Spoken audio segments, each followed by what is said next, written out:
Alright, thank you for sticking with us. Sorry about that. Had some trouble getting Spectre. But as you can see, it is now working. It should be working, and we'll get in. We'll take a look at Notre Dame real quick, and then we'll get kicked off.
Alright, and here we are, quick overview of Notre Dame with Coach Spectre before he kicks off again.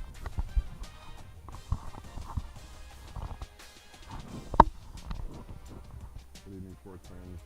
Coach Spectre here, section number 3, Washington State.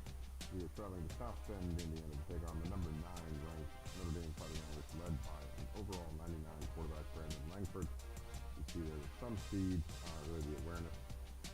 Sure, he's got a great arm. Think Curry feedback with since we have action in the passing game. A little bit.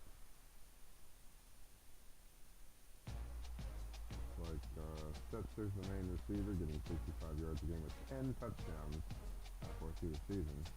So that's in the end zone, number 10.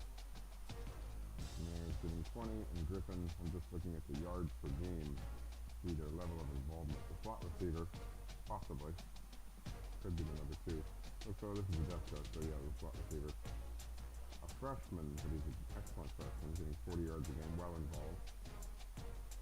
The tight end position. And then a solid offensive line, 90, 91, 90, 95 at right guard, 84. Yeah, a devastatingly effective offensive line. It's going to be really tough to crack that nut. Left end, the 91. Right end, 83. A 94 and a 92 D tackle. Going to make it really hard to run up the gut. To go with a 90, 96 middle linebacker, 81. A little bit of release, maybe from the right outside linebacker position, but an excellent linebacking core led by the 96. Who is fast and threat. 93-92 at corner. Going to make it tough in the air with a 92 free safety and a 91. And if they play 2 safeties, he's just as good. So a deadly secondary, nobody below 90. A deadly defensive line, nobody below like 92. And 181 right outside linebackers. Just about the only bright spot on the defensive side of things. Offensively, a ridiculous offensive line with a quarterback who's pulling the strings. He's got a 185 rating, but he's sprinkling it around an awful lot to a lot of different guys, with the exception of 10 of the 17 touchdown passes going to Mr. Spectre. So that's the preview for Notre Dame. They look deadly. They've got pretty much no weaknesses. And we're going to try to simply outscore them. We don't care if we do it in the air, on the ground, or what. We'll take what they give us and see what happens. So with that, I'm going to pass it off to Coach Ninja, and he will take over from here.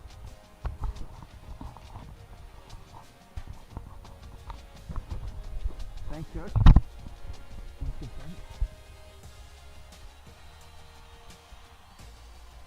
99 versus 99 across the board.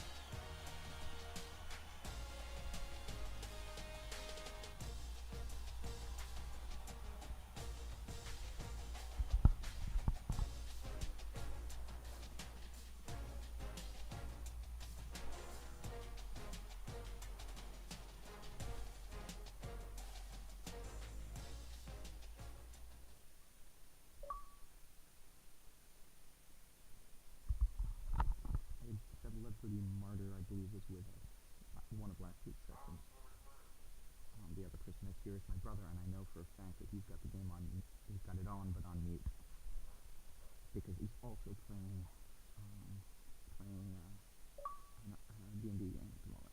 But I think he'll probably see like the second half of my game if he doesn't go to bed.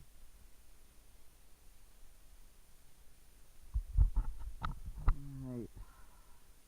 A very serious defense there for Notre Dame.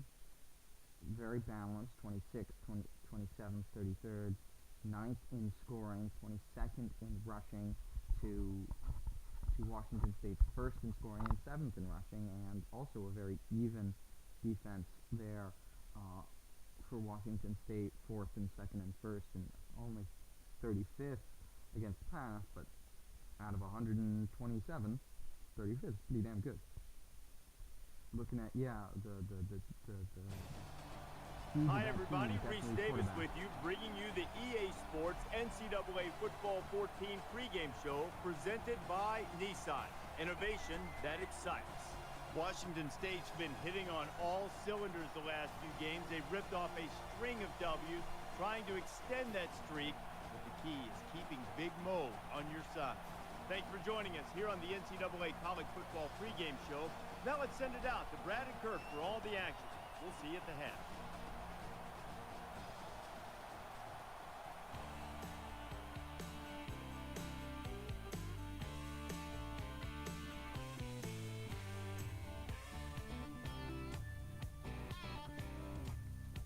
A true Southern team. The Notre Dame Fighting Irish of South Bend, Indiana.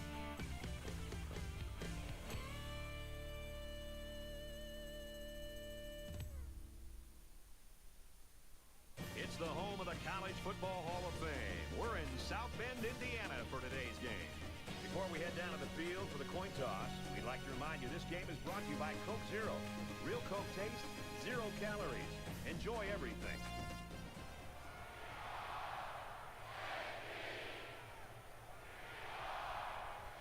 Washington State loses the 7 points of boost.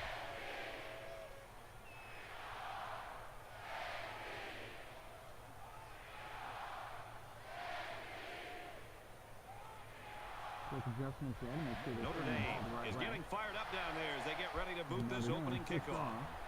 Sends it sailing downfield. This one's going to be down in the end zone for a touchback. The Cougars offense basically predicated on what this kid can do. The thing I love about this guy, Brad, is just the intangibles that he brings to the table. We've been seeing this guy make plays over the weeks, but the thing that I really recognize is his ability to really lead this football team. When things are going well, he's patting everybody on the back. And when things are not going well, he's trying to pick them back up and getting them ready to go. So not only does he physically have the tools, but also I really love the way he approaches the game. Looks like a dime there, There's a strike complete, he's down. I like that they're completing these underneath routes because pretty soon the defense is going to start to cheat up. That's when the quarterback will have his chance to go over the top for the big play. First drive, a 5-minute plant.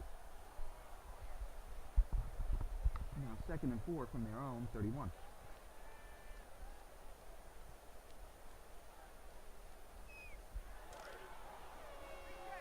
It's 2nd down and 4 to go. Ball on their own 31. Single back, and tight end. Two receivers on the left, one way out to the right. And he is drilled at the 32. Hands up the clock, way down there, and keeps the ball on the option, and only gets 1 yard. 3rd and 3.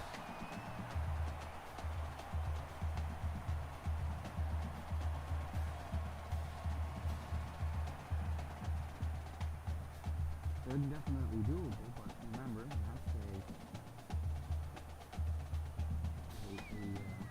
defense there is probably about, out of 100, maybe about 105. All high 90s. Here's 3rd and 3. Ball on the 32. Listen to this place. Two-man front, one linebacker close to line on the outside two. And down he goes. Well, the 39-yard line. Well, it was third down, so they obviously had to get to the sticks, and they did just that with this little pass play.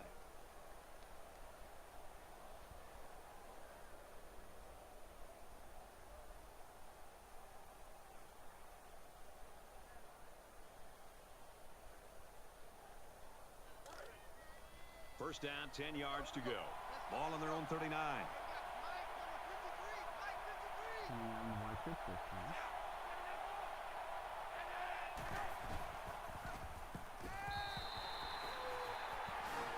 Jones bounces off a blocker. Pass to 10.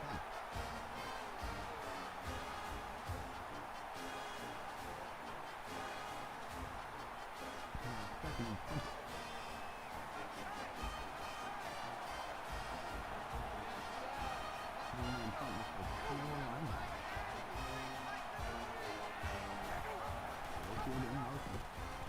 They'll bring him down at the 31.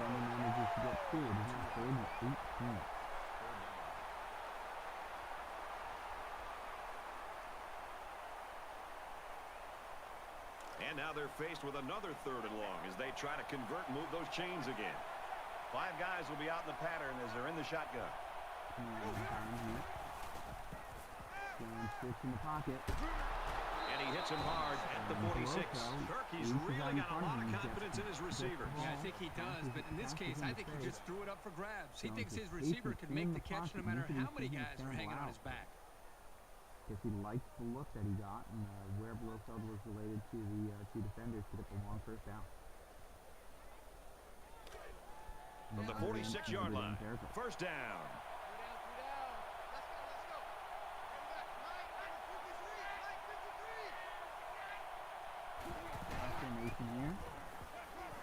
Now he's scrambling. The cavalry's coming, and he's going to come up with a sack. Boy, Brad, that was a big hit on the quarterback. I'll be interested to see how he responds from this hit, and whether or not he comes after his offensive line and challenges them to start playing. This is the 8th play of this drive. And they're going to put 6 DBs on the field to counter that 5-receiver look. Quick pass, and he's right there to knock it away. I love to see a confident quarterback, but you don't want to just go back there and put blind faith into your throws. You need a little bit more time to evaluate the coverage before you release the football. They've been 2 for 2 on third downs in this drive, and they'll try to convert again here. The crowd at this stadium, always a factor in a football game. He's at the 40. Some good blocking there. He's taken down around the 18-yard line. The defender to run into the path and then escapes outside to get a great first down on third and long by running it.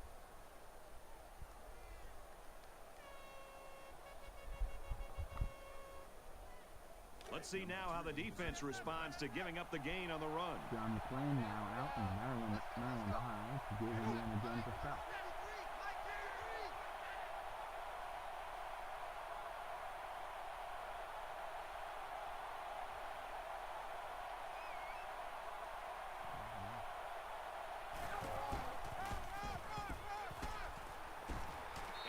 Stop at the 7-yard line. Maybe after a nice run like that, you try to go up in the air with a play-action pass. You would have thought that that defensive line. This is the 11th play of the current drive. More to stop that. I guess Notre Dame wasn't expecting to run that. But again, heavy presence in the box here now that we see a touchdown. Touchdown, Cougars. And Jones runs it in for the touchdown.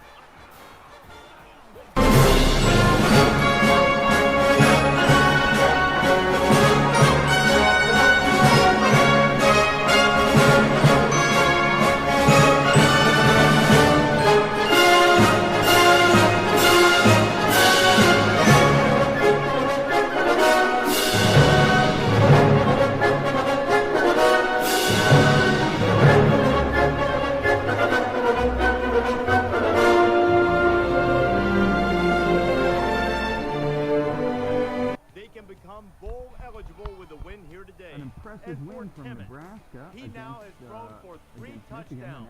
Nebraska on top, 38-31. Closing in on the end of regulation. The score across All right, the thanks a lot, Reese. So a little bit of a new. And it looks like they're ready for the kickoff. Yeah, 6-1, 5-2.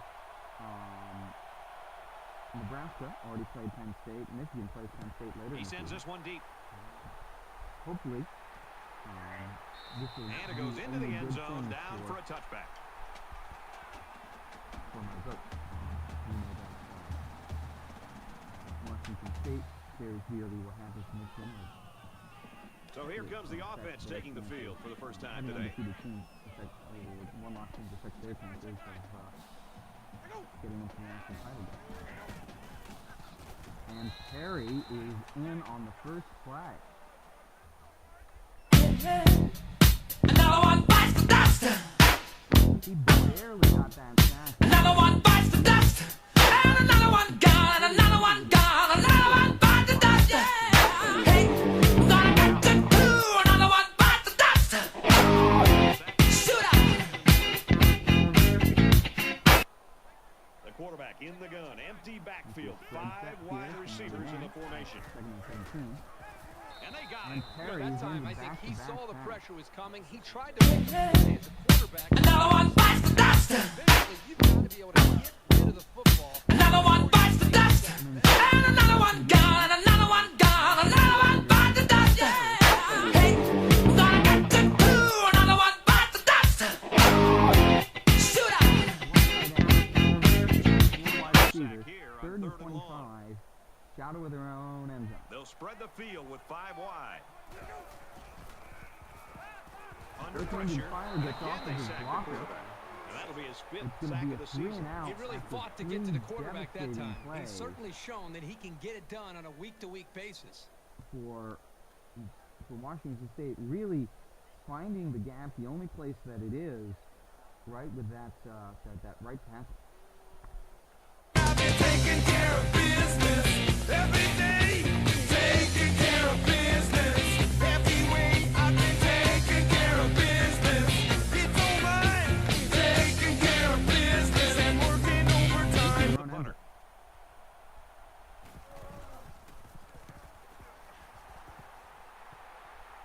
Barak gets the return on the 50. Looking for the corner. He makes it out to maybe the 39-yard line. Washington State's coaching staff here, Bethel, did a nice job getting them ready to play in this play. Yeah, you and I have seen this sometimes we travel. It's where you see the crowd noise throughout the practice week and how much that prepares them. I think the fact they did that to get ready has allowed them to go out there and execute and not be intimidated at all by this crowd. And I think this defense right now needs somebody to try to lift up their spirits. They seem to really be just out there kind of going through the motions. And I think the last time they were out there where they gave up such a long drive has had an impact and an effect negatively on the psyche of this defense. He's in trouble. Decides to slide. Washington State's got a guy behind center that can really do it all, Herbie. I mean, he's a dual threat. He can hurt you with his feet and his arm. With this guy, it's PYP. Pick your poison.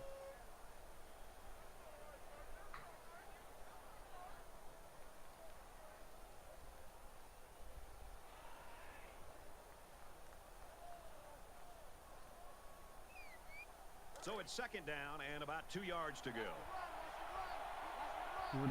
Washington State is up 7. Looks like a dime for shotgun single back. It allows Richmond to run up the Run gut. down after a nice run up the middle. Good run by the halfback. 7 That'll be yards. good enough to move the chains. He Under took a minute advantage left of to a go in powerful first, effort by his and offensive line to Washington turn that State into a is pretty in big field run. goal range.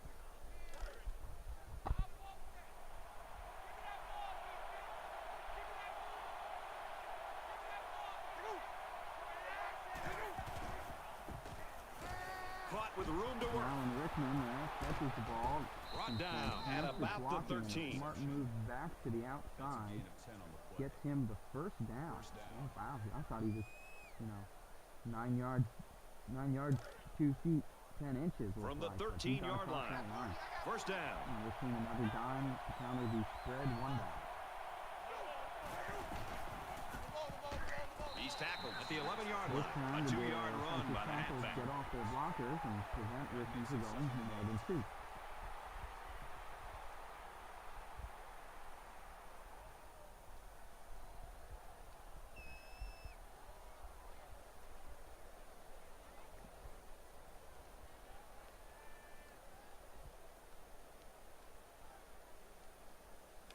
It's It's 2nd and 8. Ball on the 11. Less than 10 seconds to see if Washington State wants to get a playoff before the second quarter. And they do not.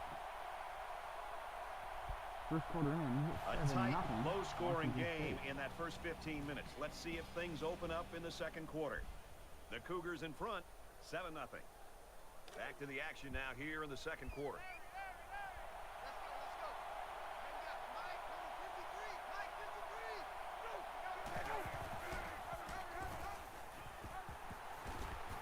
Tackle made around the 3-yard Two line. defenders coming in, but they're both right on the halfback. So Indiana Jones is able to rush for 9. First and goal from the 3. First and goal from the 2. Let's see if they just don't try to power their way into the end zone here. So an empty backfield with 5 wide receivers. That's a great tackle at the 1-yard line. 2 yards. Empty for the goal.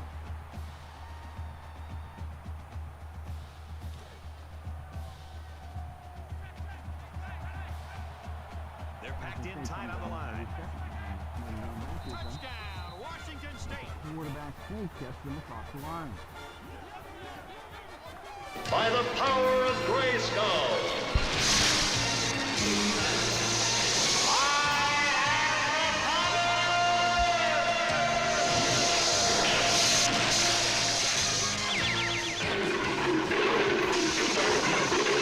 Cringer became the mighty Battle Cat, and I became He-Man, the most powerful man in the universe.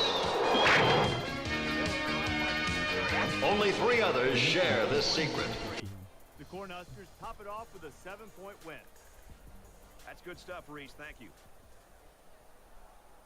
Everyone's all lined up and ready for the kickoff. Hope such a return. He just drills this one. And it sails out of the end zone for a touchback. We've just seen 2 huge upsets come across. Number 1 and number 2 have both lost.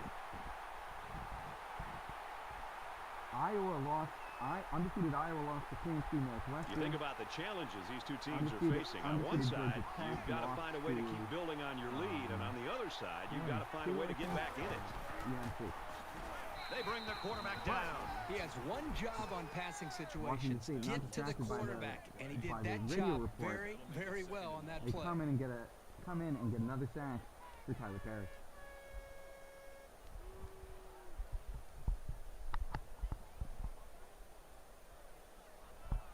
Depends on what happens to the other people who are undefeated. Defense looking for another sack in this 2nd down and long situation.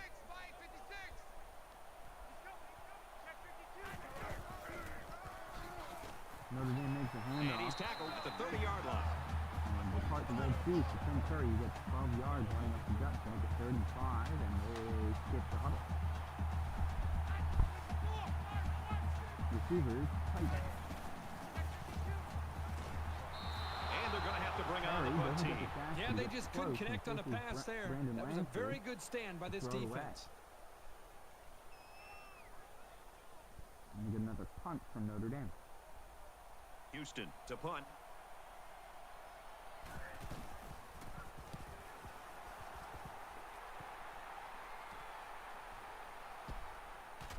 And he's tackled at the 33-yard line. After the 7-yard return.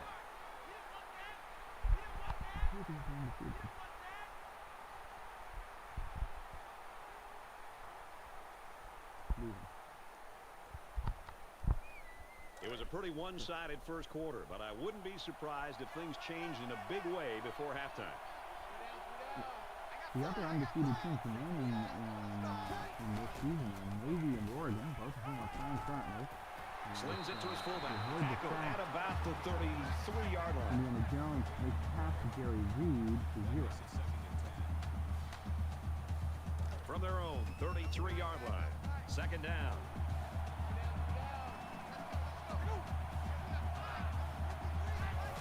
Reset, two back, Young keeps it. And he's level at the 30.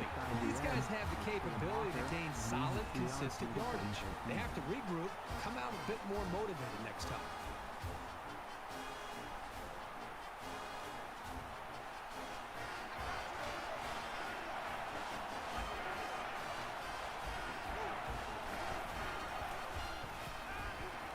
delivers. Nice catch on that Well, one. these And are he's tight taken ends with down at 20 yards of midfield. cushion to go up to get it. First down. But the double move gets separation on 3rd and long.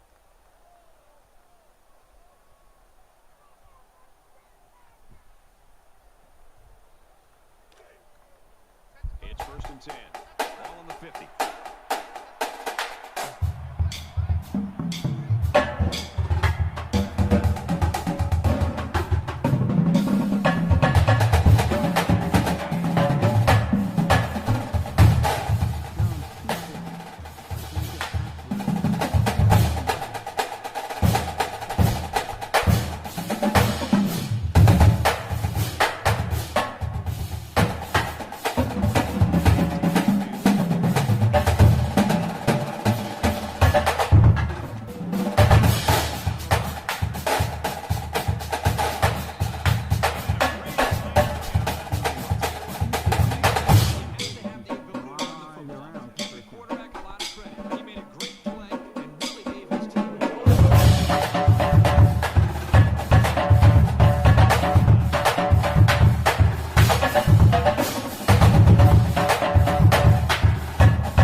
Once he had some space, space, it was off to the races. So they had their chances to stop him, but in the end, he comes up with a big play.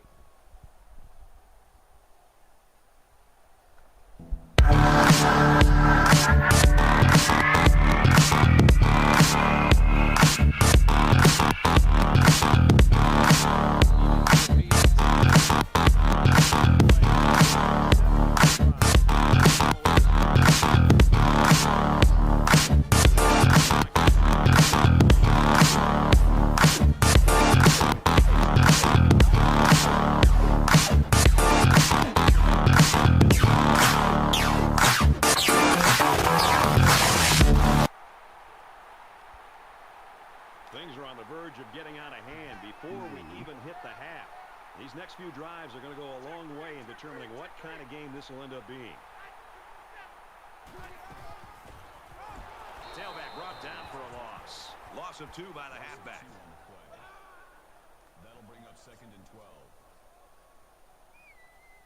Minnesota lost to Illinois. Illinois having a good year. From their own 23-yard line, it's 2nd down.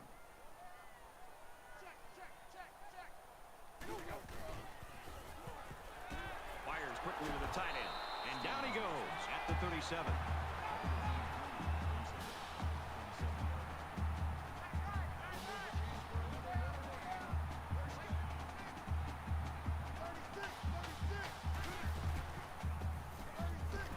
They'll get him for a loss. And the defense just swarmed over him on that one. Yeah, they were able to penetrate the offensive line and get to the running back before that play even had a chance. Yeah, it's the middle of the second order.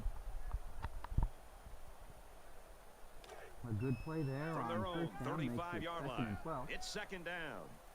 36. They hand it off to Curry again. He's at midfield. He He's gets at the 40. outside. Inside the 30. The 10. And he's finally knocked out of just at the bounds 3-yard at the 3. line. Touchdown Great saving run tackle by to the see back what there. Washington State He could have can gone do. all the way. Notre Dame, no huddle with 2:15 left in the second.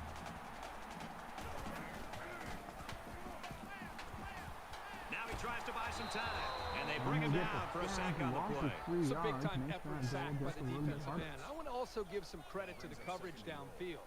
The end gave up on the play. Another one bites the dust. Didn't have anywhere to go with the football. It gave Another one bites the dust. And another one gone. And another one gone. Another one bites the dust. Yeah. Hey, gonna catch it too. Another one bites the dust. Shoot out.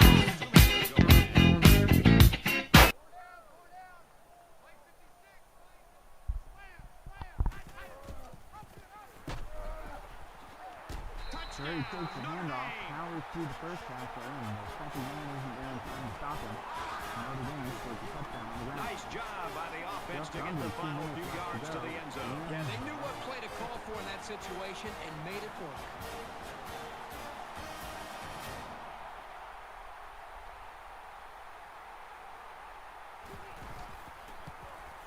And he adds the extra point. So that's a 6-play, 74-yard drive. And it's good for 7 points. Boy, this offense right now is just being physical, really controlling the line of scrimmage, and it's opening up some nice big lanes for the running back. The score now, 21-7. Harris makes the catch in the end zone. Tries to run it back. The Cougars over the years have had great quarterbacks. They've got another one. He's proving to be that here in the first half, and he's the true leader of this quarterback.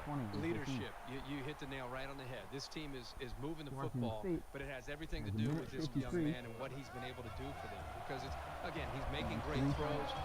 He's making good checks at the line of scrimmage. The thing that's standing out to me is his leadership and the way this team responds to that leadership. And that's why this team right now has played as well as they have. He's taken down right around the 46-yard line. First down.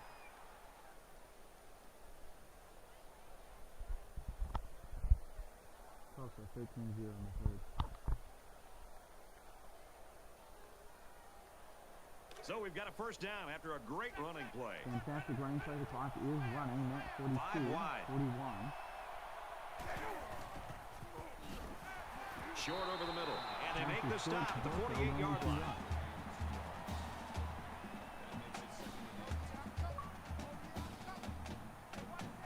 They spread the field in the gun with 5 wide receivers. And he hits him hard at the 33. Throws a 19-yard reception to Blofeld. 1 minute 19 left, and it's Larson's escape. Hurries up. They come out in a 5-wide set. He's scrambling. Got a great play by the linebacker. But let me tell you, as a quarterback, you almost rather throw against man-to-man coverage than evaluate zone defense. And here, I think this zone defense, I think the linebacker snuck up, and I don't even know if he saw him before he threw the football.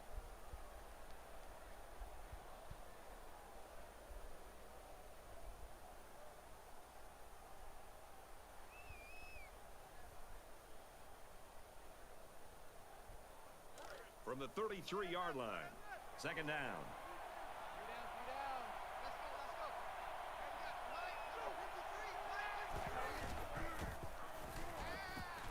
He scrambled. Quick throw, and he's got his receiver again. Spectacular play, and now it's first and goal.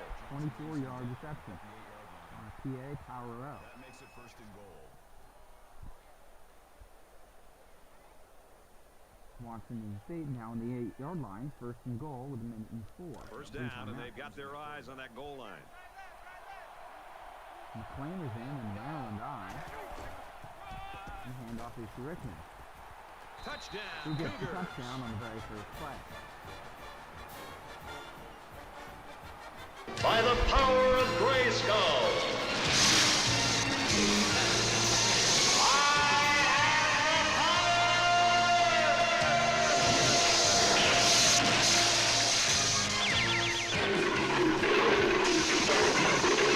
Cringer became the mighty Battle Cat, and I became He-Man, the most powerful man in the universe.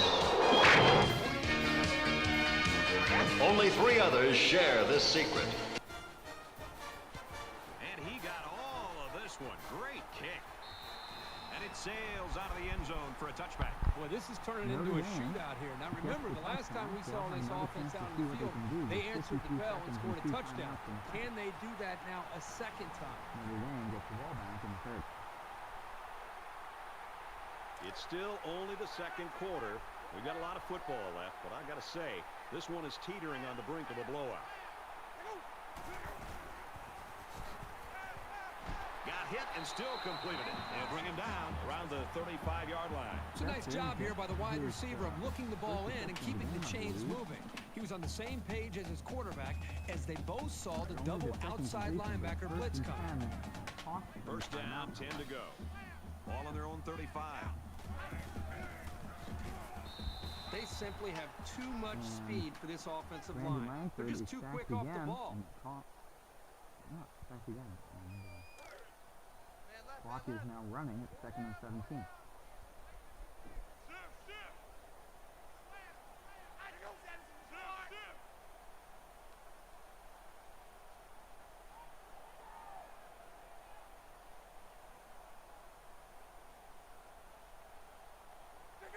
Might have been some early movement up front. Ball start, offense. That penalty will move them back a bit. Yeah, with so many young guys out there, it's bound to happen occasionally. Notre Dame is trying to get So it's second down and before long now time after ends. the penalty. We'll see.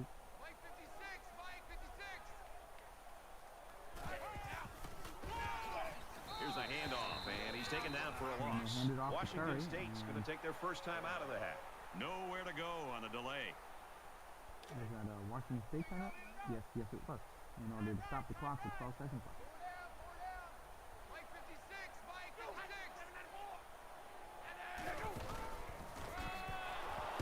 They'll run for it, and a big hit right Washington there. State loses Washington another State 2 will yards. have one It's timeout 4th and remaining. 25, and Washington State calls their second timeout with 9 seconds left.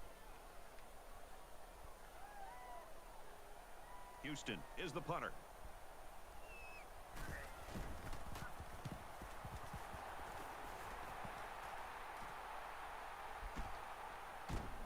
And he makes it out to about the 44-yard line. 8-yard return. Washington State has 1 second to see what they can do.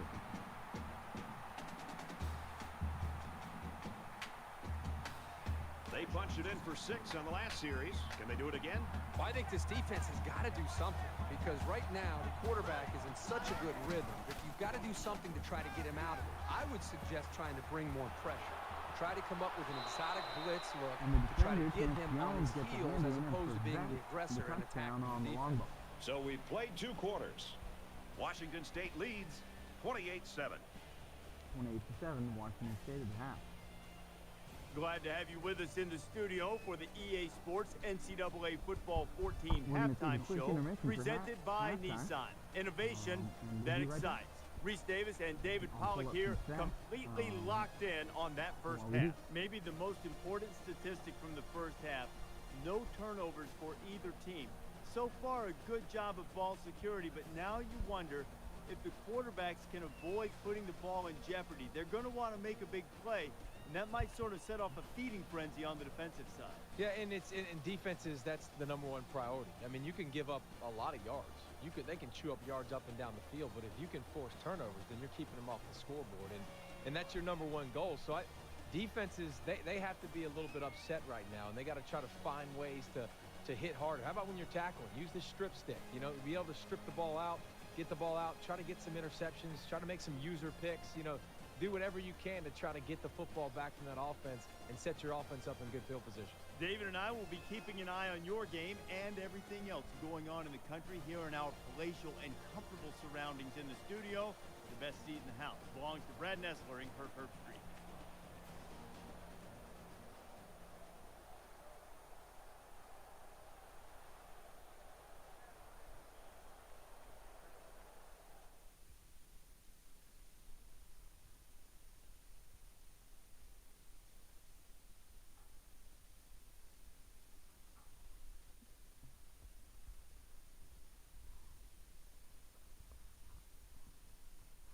Only 60 yards of total offense for Notre Dame so far. They've lost a considerable amount of yardage to sacks and tackle for loss. Also, very importantly, they've only attempted 3 passes versus 13 rushes, and of 3 third downs, they have succeeded on none of them.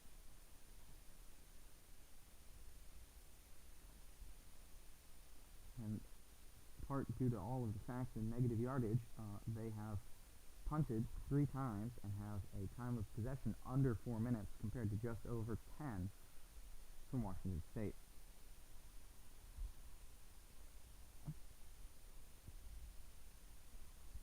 Jones so far has 152 rating, 19 out of 12 for 110 yards, 75% average of 12.2 yards, and he's been sacked twice so far. He is the leader in rushing by 20 yards, although Rickman has a higher average of 11.3. They each have 2 touchdowns on the ground. Receiving, Blofeld getting the bulk of the receptions, 80 yards for 6, whereas Reed, Vivaldi, and Rickman each have 1. Reed for none, Rickman for 10, and Vivaldi for 20.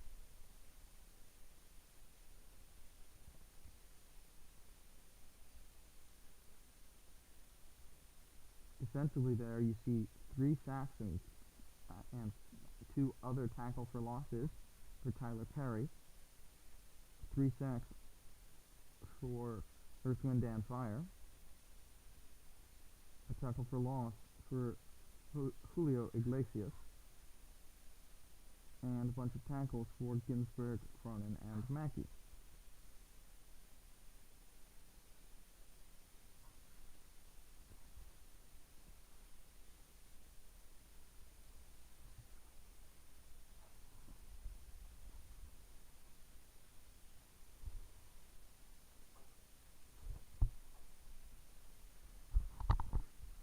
Drinking all my beer. Nothing, I'm just making fun of you.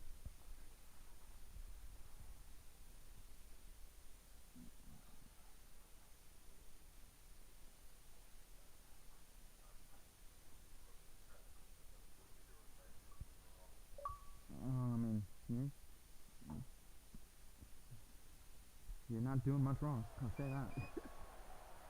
Lots of sacks, lots of time of possession. They've only passed 3 times.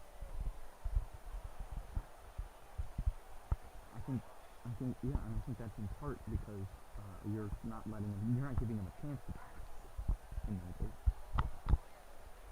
Welcome back, everybody. Second half action about to begin. Number 10, deep to return. Kicking into a 6-mile wind. Sends it sailing downfield. And it goes into the end zone, down for a touchback. For Washington State, their pass rush has really been impressive today, Kirk. This defense has had success getting after the quarterback. This offense's best bet seems to be to keep the ball on the ground. No, they haven't. So maybe they should just focus a bit more on the running game to mix it up and keep the defense guessing. When the defense plays well, it can rub off on their offensive teammates, and that's partially what's happened. Considering who else is There's got to be some sense of urgency to this offense right now. They don't have the luxury of wasting drives if they want to get back in the game. 3 scores down, Notre Dame begins the third with a screen. Catches it, he's immediately tackled behind the line. And his yard is lost. Number 26 with the tackle at the 24-yard line. Brandon Langford now 3 for 4 passing as they call the no huddle. Single back, handy tight end. Hit as he threw, and he completes it. Down around the 38-yard line.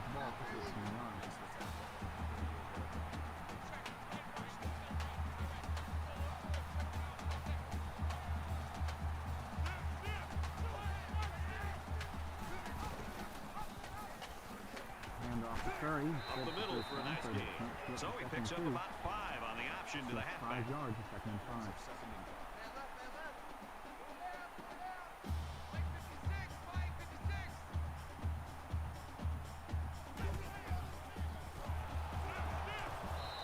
They swallowed that one up. That option play lost about a yard. Option coming is a big help as Anthony Mackey gets in on the halfback to tackle him for a loss, making it 3rd and 6.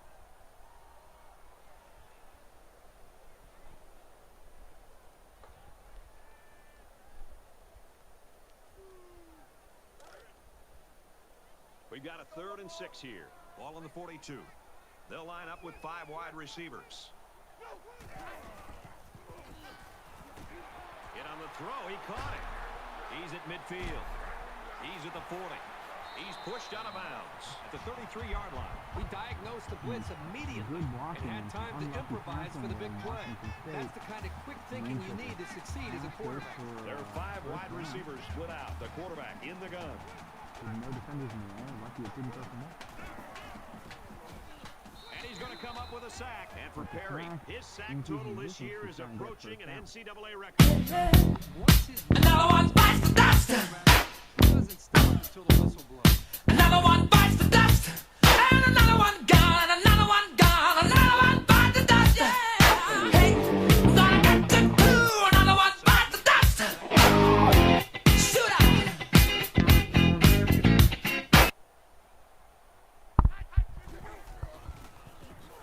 And he's going to be sacked. And for Perry, he isn't far from the single-game sack record.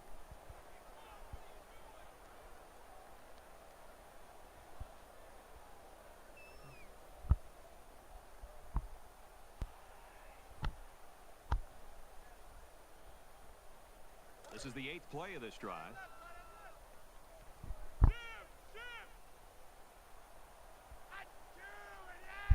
Third and very long. Langford has time in the pocket. This one's going deep to the end zone. And it's intercepted by And the it's senior intercepted quarterback. by Allen The Ginsberg. ball hung up in the air just long enough for the defender to get to it.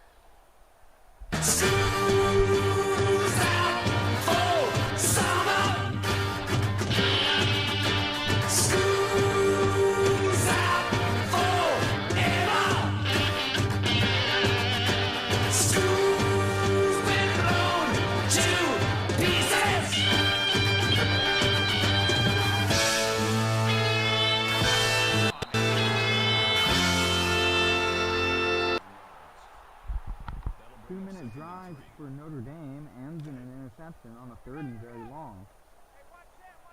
Washington State gets the In the ball back shotgun and 5 quickly wideouts. turns it to 2nd and 3. And That last catch gives him 100 yards receiving. Well, this guy is such a big part of this offense. If he doesn't get his numbers, they And usually don't have much Sloan success moving the football. moving the sticks for Washington 1st and State. 10. Ball on the 40. They'll spread the field with 5 wide. He's at midfield. Quick throw.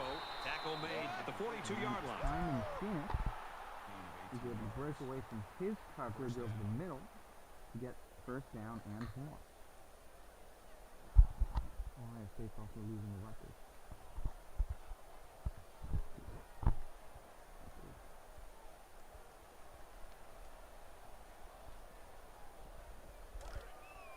First down, 10 yards to go. Ball on the 42-yard line. Second split big here for Washington State. Jones keeps the ball. Tackled Doesn't after get a decent pickoff pickup. before contact and gets 4 yards. That makes it 2nd and 6.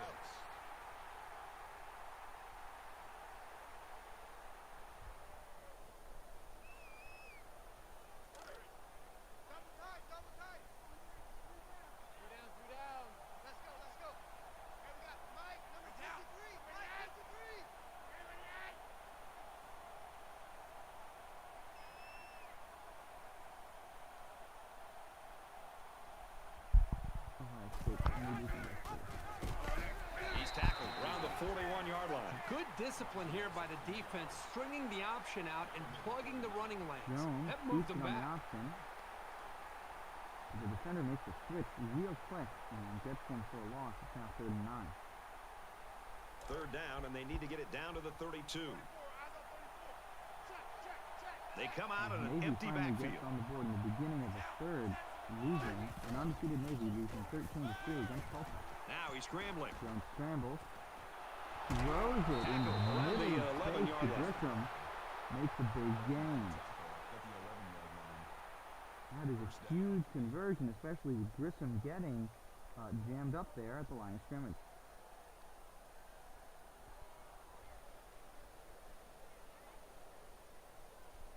Now 1st and 10 from the 11.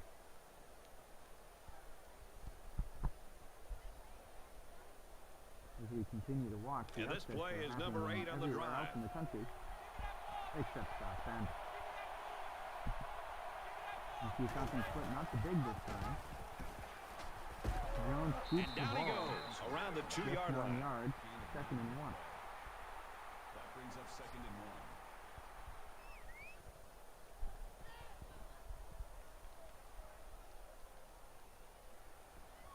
1. It's 2nd down now, and they're just a few feet away from that first down marker.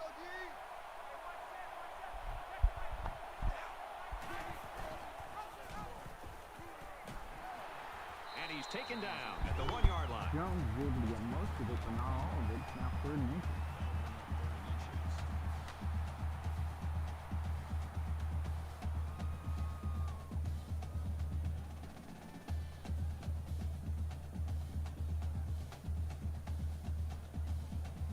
He is very good. Arizona now up on Oregon 31-17.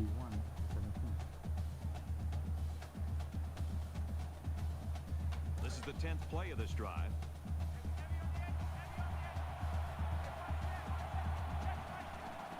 Grabbing foot again.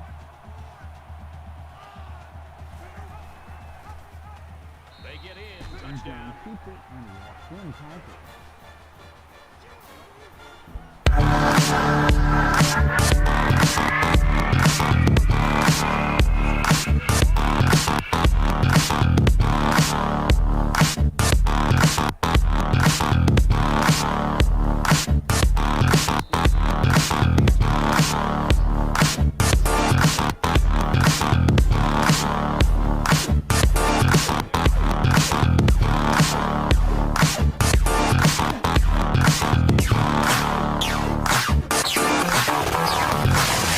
Going to be down in the end zone for a touchback. The Cougars staff has got a winner on their hands. You've been around kids like this. They're just fun to be around. They're fun to be around, and I think it's infectious. His attitude, I think, permeates throughout this entire offense and really throughout the entire team.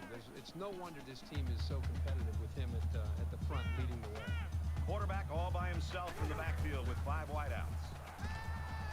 Out of bounds, right around the 28-yard line. Tyson Griffin makes the reception, but only for 3. They come out in a 5-wide set.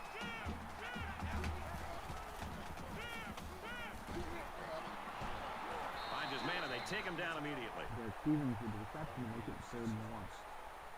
That'll make it 3rd and 1.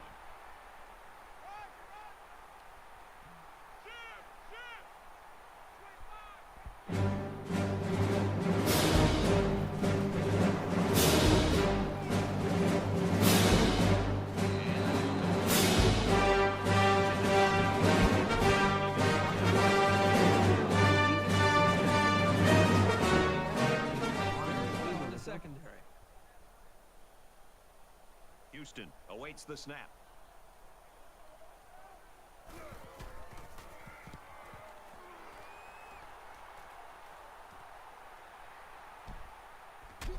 And he's tackled at the 28.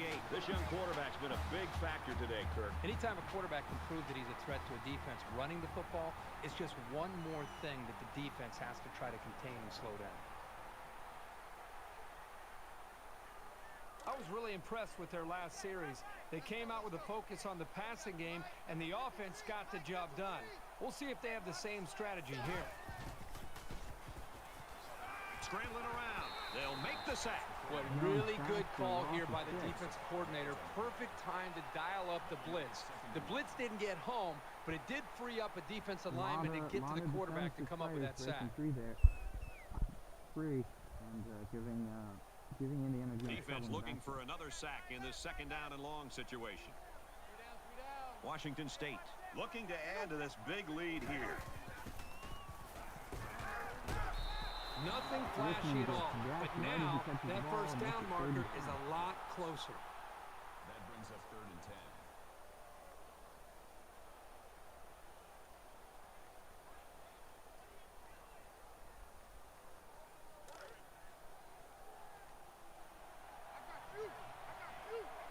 Wide. He's going to try and scramble. He He's to the 40. He's out of bounds at the 43. 14 yards for first down.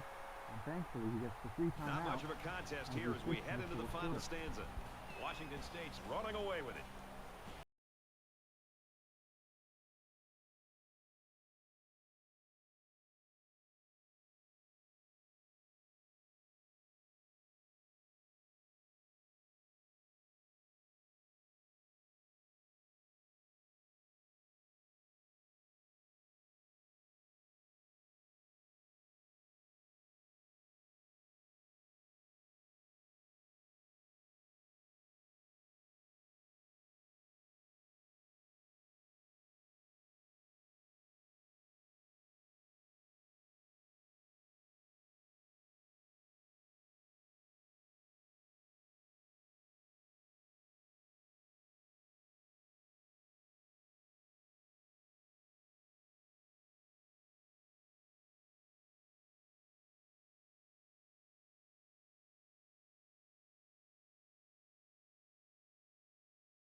Still down by 10 with 5 minutes left.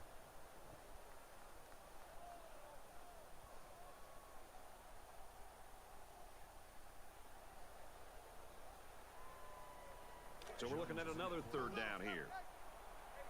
It's down by 3. And they've got all their DBs in there to match up against the 5-wide set. Fires out to his wideout, and he's shoved out of bounds around the 44-yard line. State with 7-yard reception to Hannibal Rutgers, 8 for 8 on third down, and is now in Notre Dame territory, 5 minutes and 45 seconds.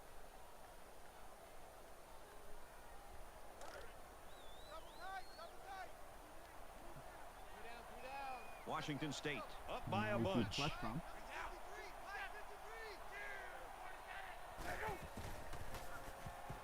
Got a man, watch out here. That's a great tackle at the 32-yard line. Good group, 9 yards and 13. At the 32-yard line.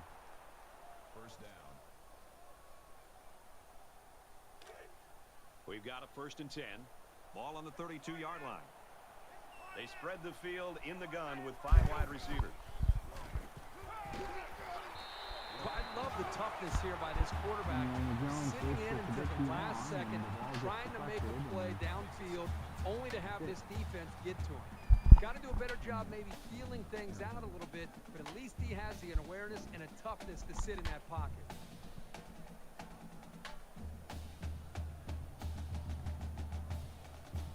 This is the 9th play of this drive.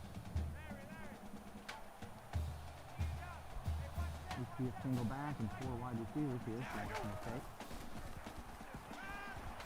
There's a strike complete. He's down. 4 yards, makes it 3 and 6. Third down.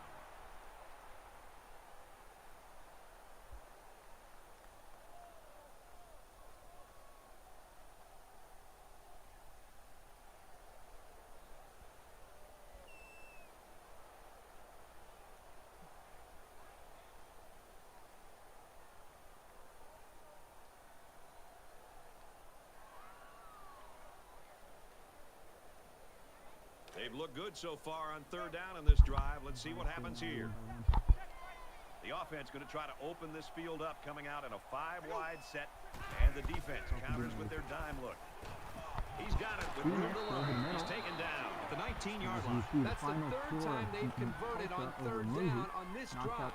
When you can stay on the field in these kind of situations, you're doing something right. We'll see if we get the result of Arizona-Oregon before this game is over. And this is the 11th play Arizona of the current leading drive. Oregon by 14 points with 8 minutes left. Washington State looking to build on this commanding lead here. Nice run, and he's brought down. Rutgers got a touchdown. That brings up 2nd and 5. Yeah, and another final. Number 4 loses as well. Rutgers beating Ohio State 42-35.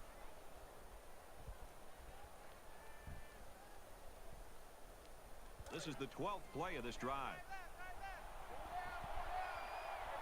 So an empty backfield with 5 wide receivers.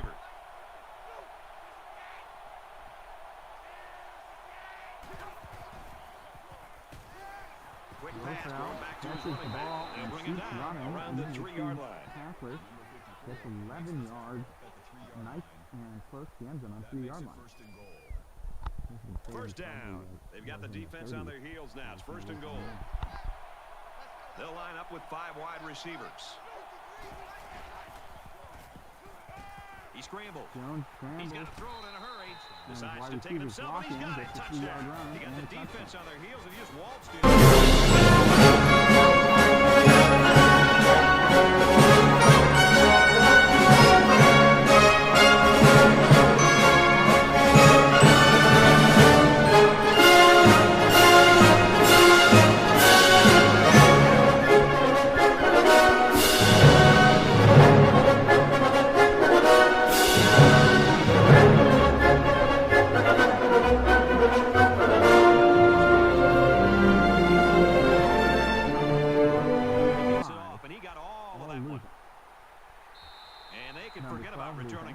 Washington State's defense, they've got the it factor.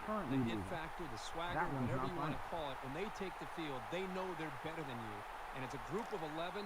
They play like they know they're going to stop you. Both teams are playing out the stretch here. You want to get experience for guys who normally don't get in the game and try to avoid injuries. He's under pressure. And for Perry, he's equal the NCAA record for most sacks in a single game. Another one bites the dust. Another one bites the dust. And another one gone. And another one gone. Another one bites the dust. Yeah. Hey, I'm gonna get to do another one bites the dust. Shoot up. Taken down to the backfield. That was well defended by this defense. The offensive line is so concerned with their penetrating abilities that these linebackers are able to roam free and make plays like that.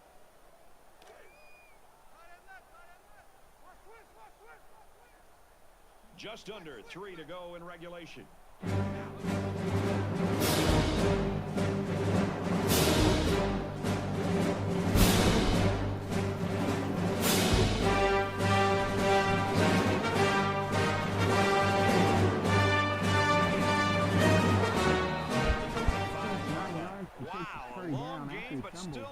For the first. Well, the offense hurt themselves by digging themselves into a hole on 1st and 2nd down, so the defense didn't really have to put too much thought in how to defend on that 3rd down. Houston to punt. 24.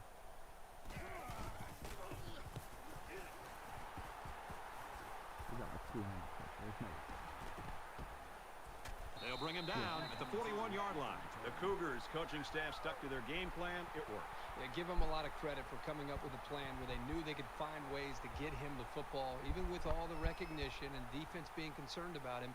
They came up with that plan, and this young man delivered. They did a great job on their last drive, moving the ball down the field for a touchdown. 2 minutes Let's see if they can left to go. duplicate that on this drive. They just seem like they've been in the end zone time and time again. There's not much negative you can say about this performance. Under pressure, and they make the stop at about the 49. Slide down for 9 yards. Keeping the ball in bounds and the clock moving. Short yardage situation here. 2nd down and 1. 52 minutes. He's at the 40. And he's tackled at the 34. Finally gets stopped in the secondary after a 16-yard rush. That makes it 1st and 10. Jones is in at quarterback. Indiana Jones in with 5 wide. They'll spread the field here. Let's see what the defense does with a 5-wide outlook. Fires complete over the middle. Touchdown saving tackle, but it leaves him with a 1st and goal. That makes it 1st and goal. It's 1st down, and they'll be looking for 6 points here. Just over a minute left. Zips it to his receiver. Touchdown. And Hannibal Lecter on the corner route. As brightly as he ever has. It is fun to watch a quarterback do all the preparation. By the power of Grayskull.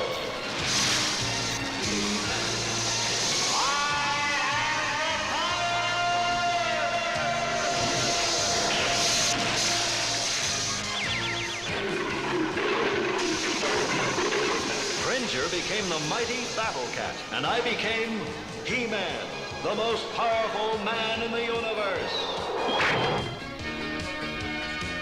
Only 3 others share this secret. That was an excellent catch.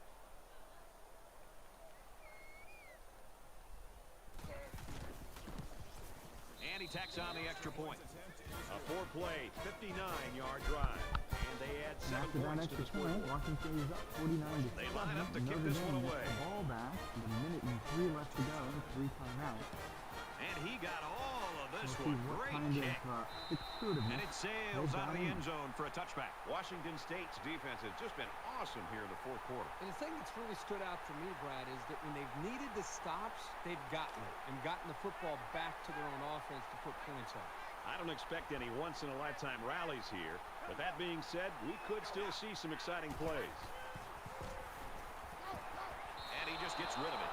And Langford has to throw it away on the screen. From their own 25-yard line. 2nd down.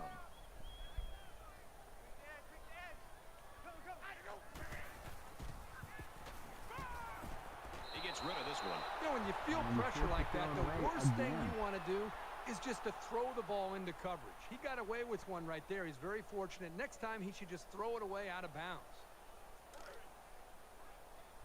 Notre Dame 1 out of 7 on 3rd down. We have compared less than a minute to go. I think 8 out of 8 for Washington State. Well, a nice stop there late in the fourth quarter, but it's a blowout and has been for most of the Final game. I think it's Arizona time for everybody to go. 59-24. That is the last, no, the second to last of the undefeated. Currently, the only remaining undefeated is unranked Houston is Louisiana waiting for the Tech. snap. They get this one off, and it's a beauty. We haven't seen it. And the punt is away to He gets out to about the 45-yard line. The Cougars have been about as impressive as you can be in a football game. This is as good as it gets. The defense is playing great. The offense has done their job. We've got a blowout here. Late in the fourth quarter, this game's not even close. It's a blowout. A lot of folks have already gone home, and Herbie, I think we're going to make our dinner reservation. They come out in an empty backfield. Lonzo And he hauls Harris, that one in. wide Tackle open made space right to around the the top. 24-yard line. It's good for a gain of 31 yards. First down. Now it's 1st and 10 after the big pass play. Ball inbounds, the clock is still moving. There are 5 wide receivers split out. The quarterback in the gun. Hannibal He's Lester tackled over the at the middle 1. for And that all completion but gives him 1 over yard 300 lead. yards through the air. You can tell the quarterback's done a really good job of preparing because he's read the defense like a pro all day long. 22 seconds left. They'll spread the field with 5 wide.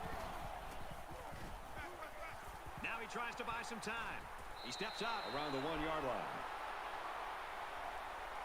And Blofeld makes the catch, but on the wrong side of the end zone line.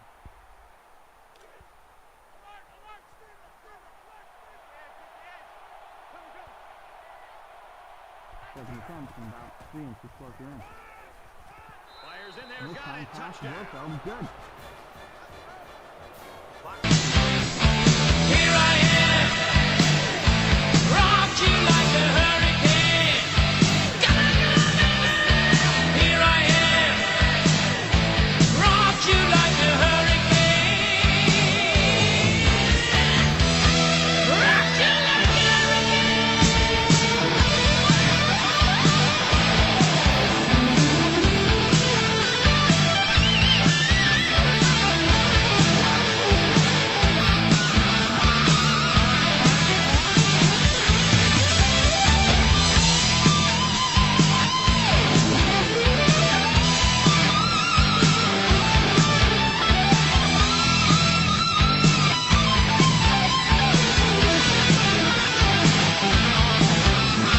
The offense seems to be spending so much time with him that it's freeing up the other defenders to be able to come in and also help him out in making plays. Notre Dame getting The the lights ball went with out a long time ago for 11 one of these seconds teams left to anyway. go. They'll be put out of their misery soon. Coming out in a shotgun bunt. Completes it, and he's hit hard No immediately. yards. clock is still moving. 42 on the tackle at the 25 Notre yard Dame line. not calling a timeout. That makes it 2nd and 10. And that is game. A fantastic game from Washington State. Surprisingly, given the 92-93 tackle, the run was picked up with Richmond a lot of the time. And on the money on offense, Just an outstanding performance. Notre Dame Something that this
Perry, 6 sacks, 9 tackles for losses.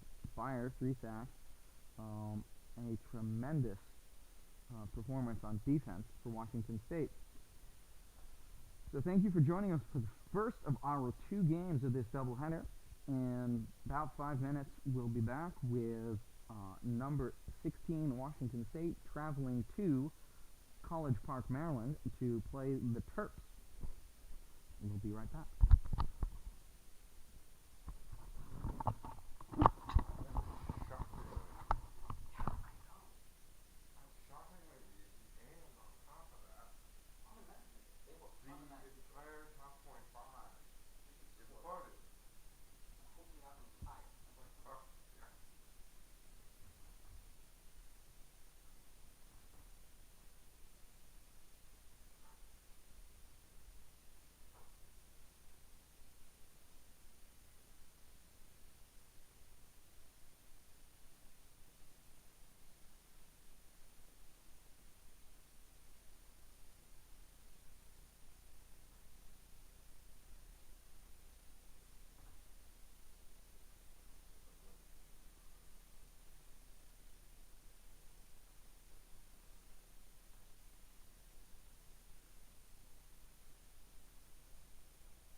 I just got the message that I had some problems with my microphone and that it was muffled, and I think it should be fixed. So hopefully my buddy who told me that is going to tell me whether or not I'm now good. Sorry about that. We had a bit of a technical snafu of me having the wrong plug plugged in, which not helpful.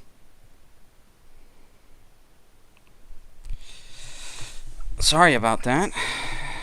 All right. Thank you, Jamaican.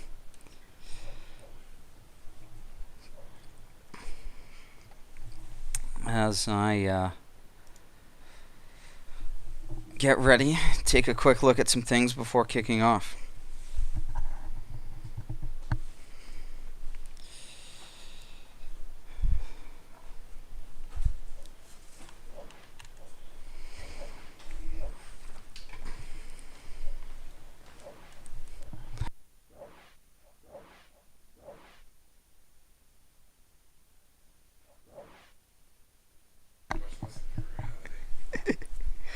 All right, 2 signings.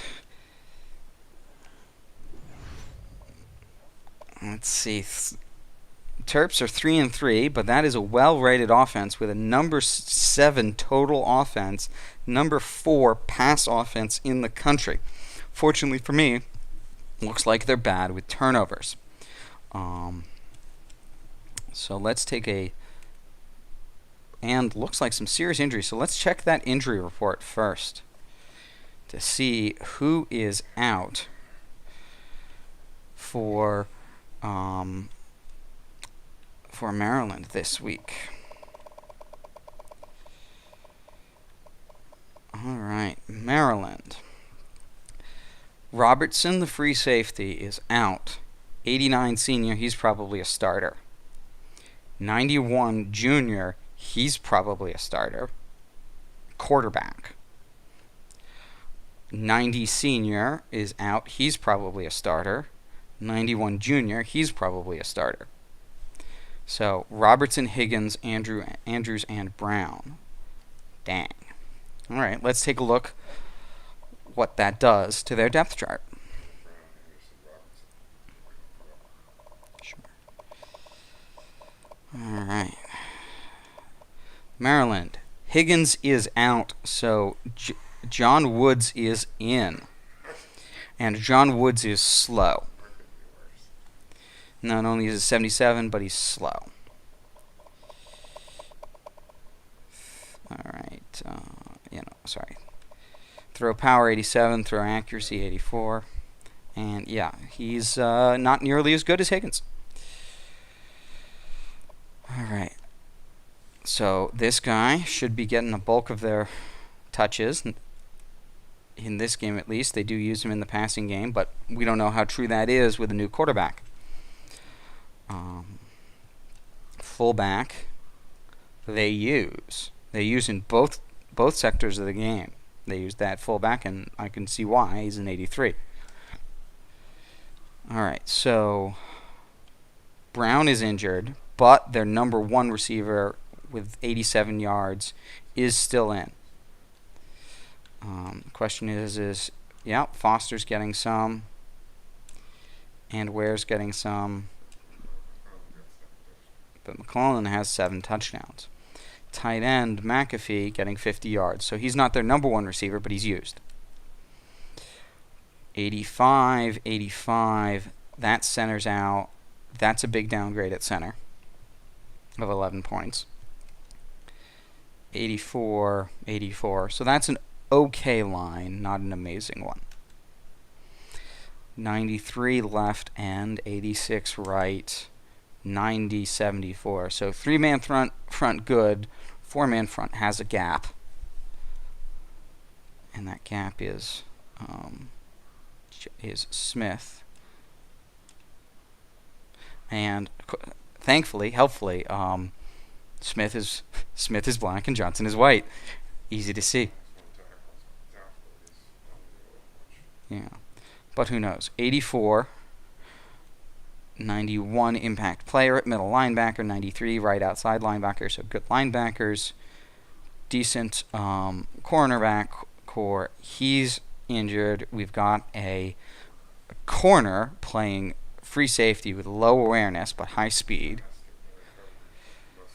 Less tackling, and an okay to begin with strong safety. True freshman strong safety. So that is a team with some gaps. The injuries are important, but most important at quarterback. All right, so we're going to get kicked off shortly. Just a few.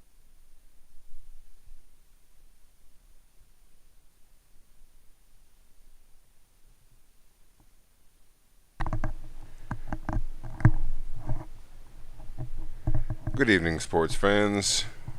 Coach Spectre here, coach of the number 3 ranked Washington State Cougars.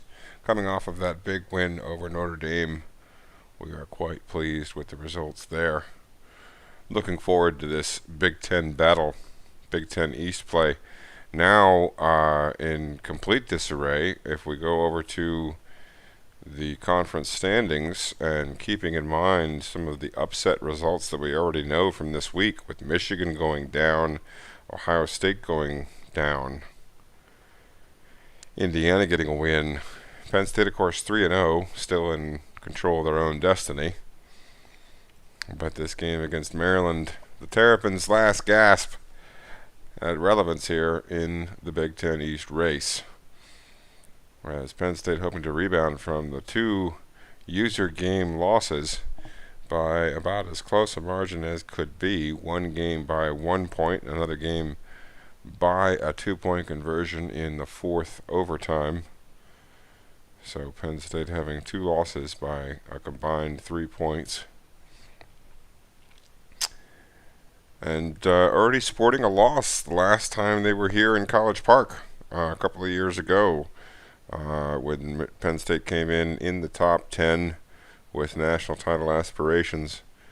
You got to figure that they are hoping to move up big time in the polls. We already know that at least 7 or 8 teams lost in this week's action, meaning that Penn State can move up quite a bit in the rankings. They're hoping, they're 16th right now. They're hoping to get up close in, or maybe even into the top 10, and then proceed from there with an end of the season schedule sporting games against Ohio State and Michigan.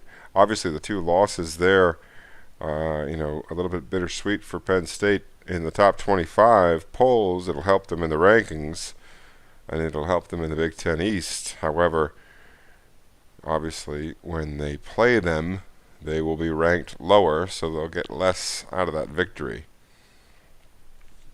So Penn State coming in with a lot to play for, obviously. Well in the hunt, but knowing Michigan, I believe, who did they lose to this week? Michigan lost to Nebraska, number 8 Nebraska, in the other division, and Ohio State lost to Rutgers, also in the Eastern Division. So I believe Indiana pulls off a win against Michigan State.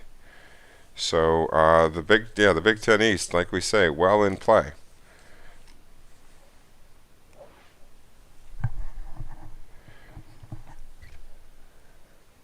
To answer the question as far as when Penn State plays Michigan and Ohio State, here's the schedule here. You see the rest of the way. They've got Maryland this week, week 9. Next week at home against a Northwestern team coming off a huge win against number 1 Iowa. It'll be interesting to see what kind of team they get there.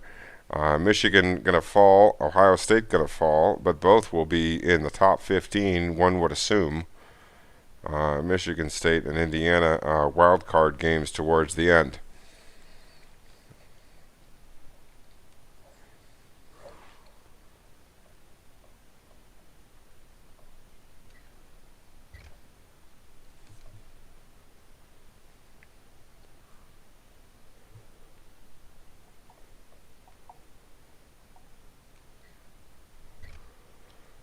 We see here we've got a 99 overall versus a 95.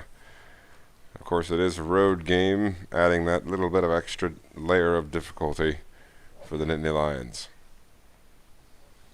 They'll be looking to come away with a win here in College Park after suffering a defeat 2 seasons ago to a game Maryland Terrapins team that converted 11 of 13 third downs.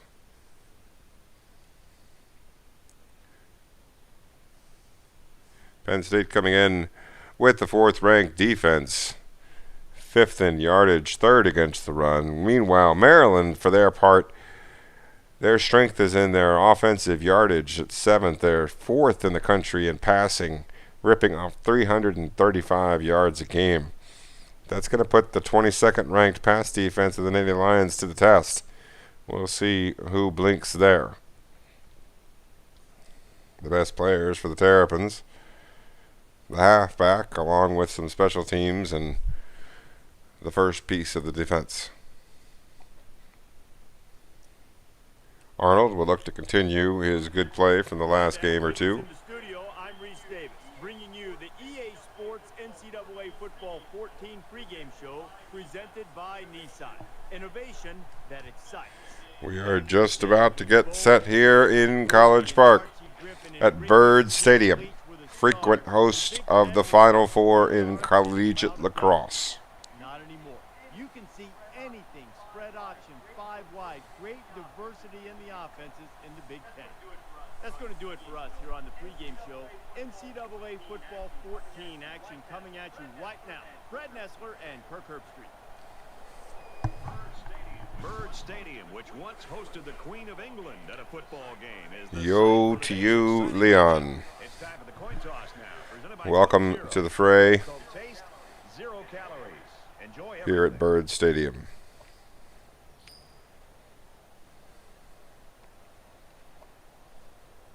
Penn State wins the toss, elects to kick, as most coaches would, defers to the second half.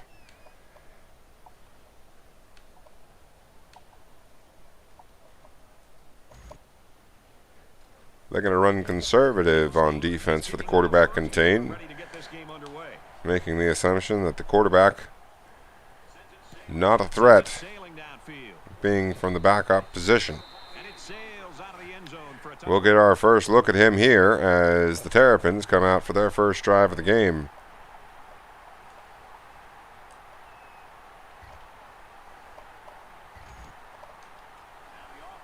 Now the offense gets It's a ready. 3-3-5 split for the Nittany Lions, faced off against 2 halfbacks in a shotgun set. Play action pass. Ware gets the first down on the first play, and the Terrapins going no huddle from the get-go. Man in motion to the right side. Back to pass. Slant from left to right across your radio dial for 12 yards is David Foster's first catch of the day. 10 seconds into the game, and already the Terrapins are right near the midfield stripe. They'll give it off here. Give to the halfback up the gut. Higdon well into the secondary. So with that run, they Tackled after a 21-yard scramble off to the right side. They're doing a good job of neutralizing the defensive front, and it's a Penn State adjusting on defense. he's taken Makes the tackle. Gang tackling, gets a loss of 1 for Derek Higdon by the defensive on his second carry. problem here was that the quarterback didn't Now going to be faced with 2nd and 11. Back to passes. Woods can't find anybody. Moves to the left, then throws deep. Hits the receiver inside the 5-yard line. McClellan with a monstrous 28-yard gain. Big play there for the Maryland quarterback. That's number 1, Woods. The backup quarterback gets the completion to Ware 4 yards into the end zone. He goes 4 for 4 on the opening drive for 54 yards and a touchdown. Frequently, coaches who play this game frequently note that the first drive, one of the hardest drives to stop on defense. It was a 6-play, 74-yard. Your defense hasn't gotten a good look at the offense, doesn't know what the tendencies are yet. You don't have your high awareness players making guesses. This one away. much less making the correct guesses. Everybody's a little bit flat-footed at the beginning of the game, kind of a feeling out process. So Maryland taking advantage of that situation and coming out guns slinging. Takes the ball down the field. Now Penn State going to get a chance to respond as Arnold and the Nittany Lions offense takes the field. Going to come out in a shotgun set, it looks like. Understand what it takes to go on the road and to win this kind of game. And when you have that kind of leadership, you got a real chance to be able to go on the road and win. It is a shotgun set. It's 5 wide against 4 down linemen for the Terps.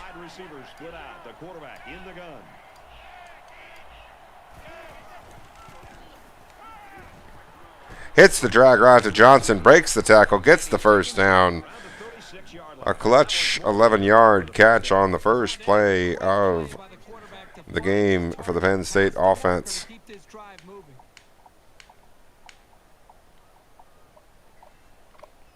Now out to their 36-yard line. First down, 10 yards to go. Ball on the 36-yard line.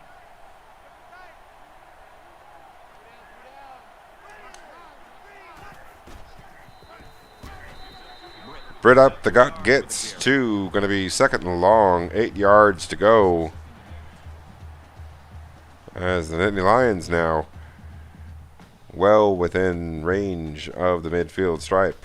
Out to the 38-yard line, just at the edge of the logo.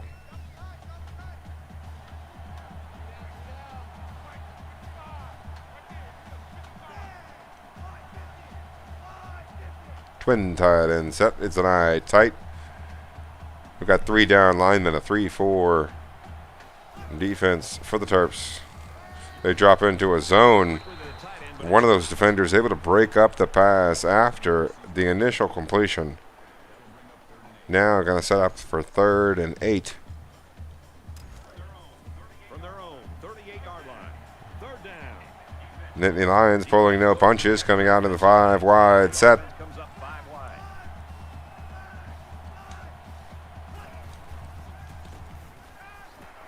Gets the completion, gets tackled forwards. It's going to be enough for the first down. Chris Howell's first catch of the day. The multi-purpose receiving option for the Nittany Lions, coming up with a clutch conversion there. Fresh set of downs. Now out to their own 46-yard line. Looking to get the ball across the stripe.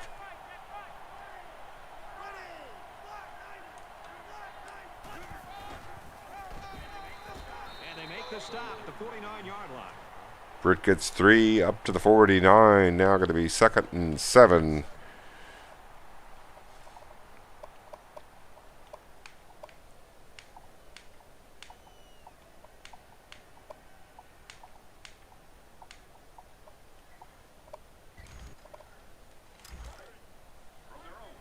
From their own 49-yard line. 2nd down.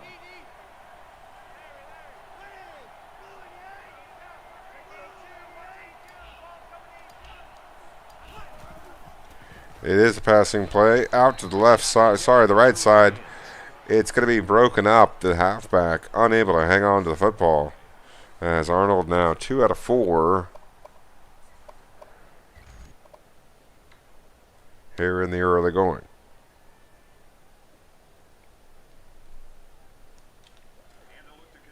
And they'll look to convert here on another 3rd down.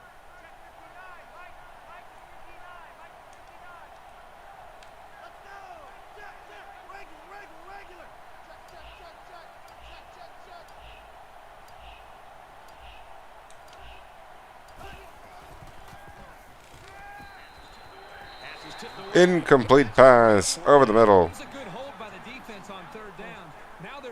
Going to bring up 4th and 7 at the 48-yard line. Penn State elects to punt. They're going to look to pin him deep. The return man.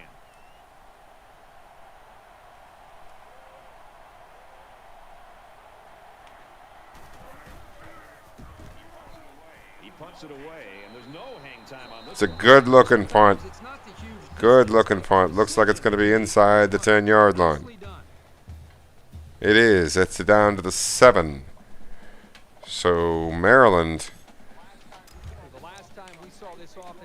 in what they call the black zone. They have the red zone. Some coaches call it the green zone down there at the other end of the field that you can sort of make out in the distance. The spot of the field that Maryland has the ball anywhere inside your own 20,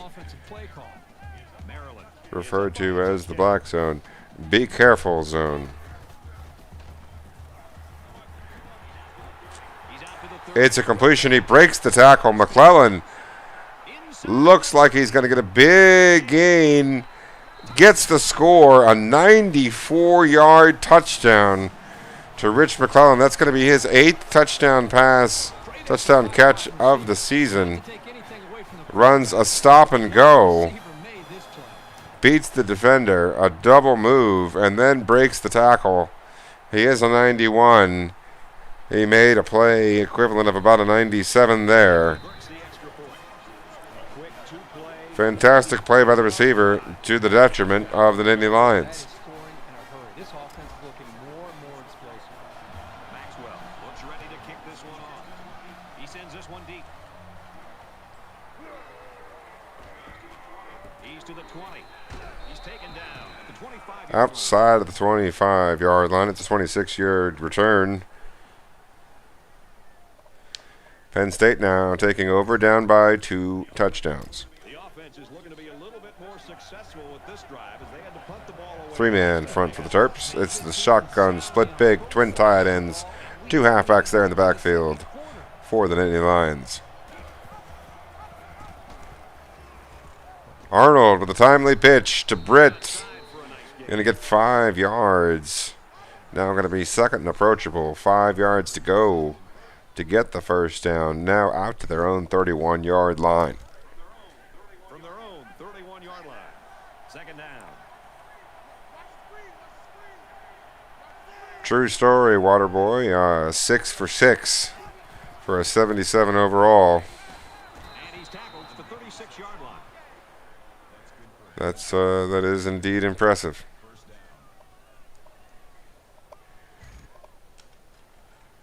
But it's really one play and one drive. You can give them the one drive, and then the one play was more the receiver than the quarterback. We hope. We certainly hope.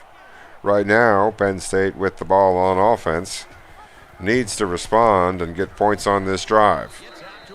Goes a long way to get there with the first down now. An 11-yard run by Avery up the gut, setting them up with the ball at their own 48.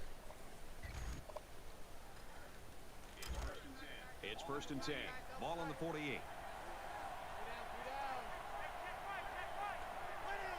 Once again, the shotgun split big, the twin tight end set.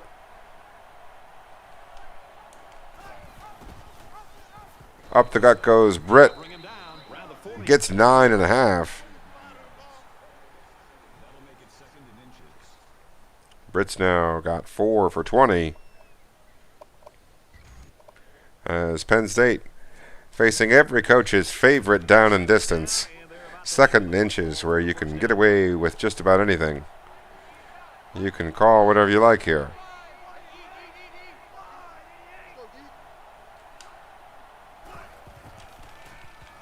Heavy rush. Penn State gets the ball off. Johnson with a key catch in a little bit of traffic. Gets the 4-yard gain. That's going to set up the Nittany Lions with a first down at the Terps' 38-yard line. From the 38-yard line, it's first down. The Nittany Lions had one of their key players go down earlier, but it looks like he might be... Britt's back spasms not going to keep him out of the game for long. That's good news for Penn State.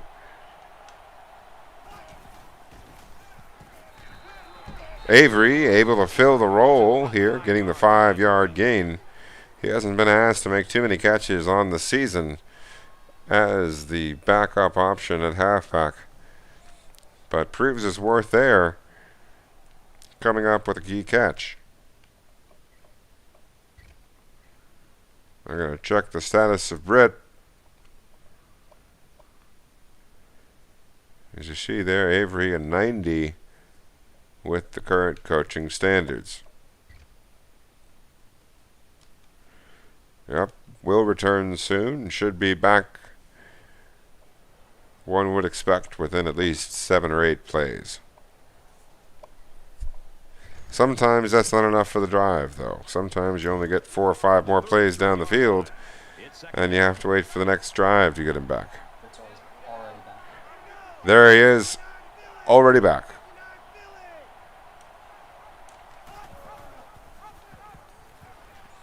But it's Avery up the gut. Gets a 13-yard gain. Looks like nobody was looking for that one. Going to set them up with the ball on the 20-yard line. There they are on the right hash, within sight of the paint.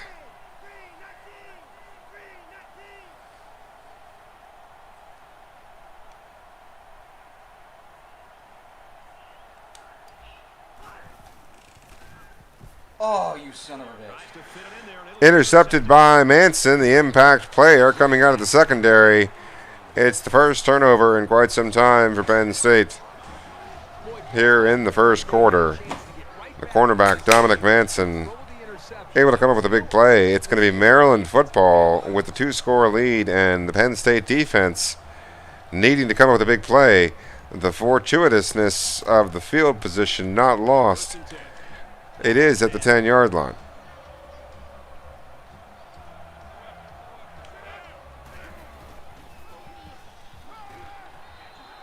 Catches it, and that's all.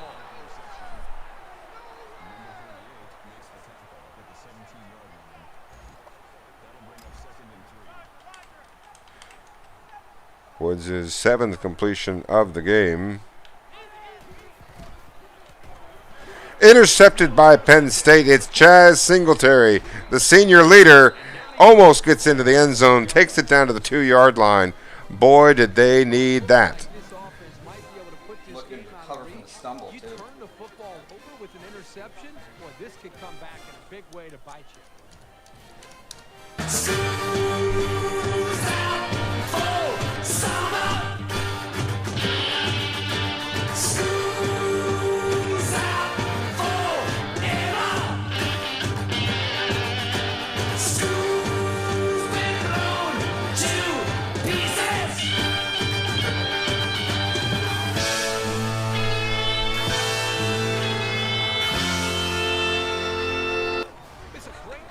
Inside the 5-yard line. The defense took away the quarterback. A great read, and the tailback ends up in the end zone. Indeed, folks, it's a great holy shit.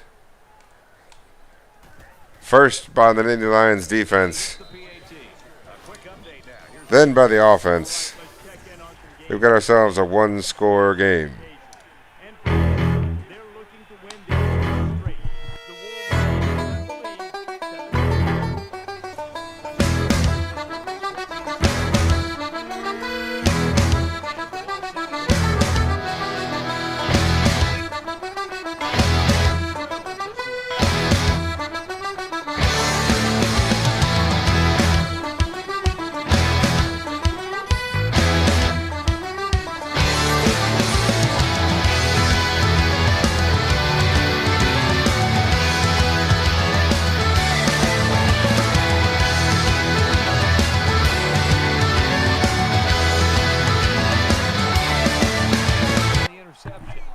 Man in motion out to the left side for the Terrapins. It's a pass to the left side where gets a 7-yard completion to get things started here for the Terrapins. Out to their own 33-yard line. Up the gut goes Higdon, breaks the first tackle, but not the second. Stopped with a 9-yard gain. That's going to end the first quarter. It's a high-scoring affair. Maryland has 2, Penn State has 1. They've traded turnovers. Both offenses have moved the football. It looks like it might be a question of which defense is ready to come to play.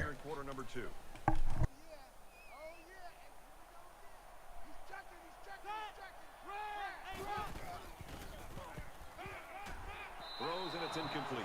Well, he must have hurried there because his receiver was wide open. There was no need to Second incompletion there for John Woods after starting 7 for 7. 2nd and 10. Ball on their own 41.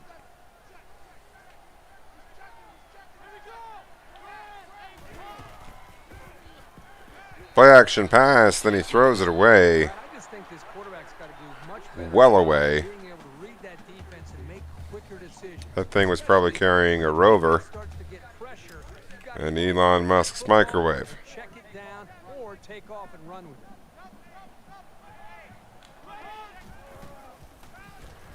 Back to pass, gets rid of it. Higdon on the catch on the screen pass, breaks the tackle, breaks a second one. He's out of bounds on a 17-yard gain. The screen pass, this time effective for the Terrapins.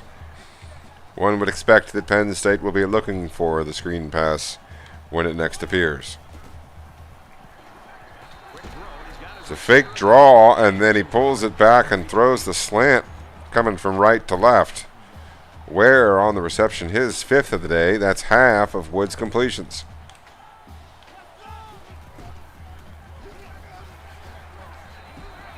And he's level at the 22. Higdon with an 11-yard gash up the gut. He's got a 10-yard average on 4 carries. Maryland is up 7. Heavy pass rush forces Woods to get rid of the football. Going to be 2nd and long. Now with something to work with, as Penn State hopes to hold Maryland to a field goal attempt at best. It's 2nd down. We're here early in the 2nd quarter. League One action as Coach Ninja coaching Penn State. Incomplete pass. DJ Allen with the deflection as Penn State forcing Maryland to a 3rd and long. This is the 10th play of this drive.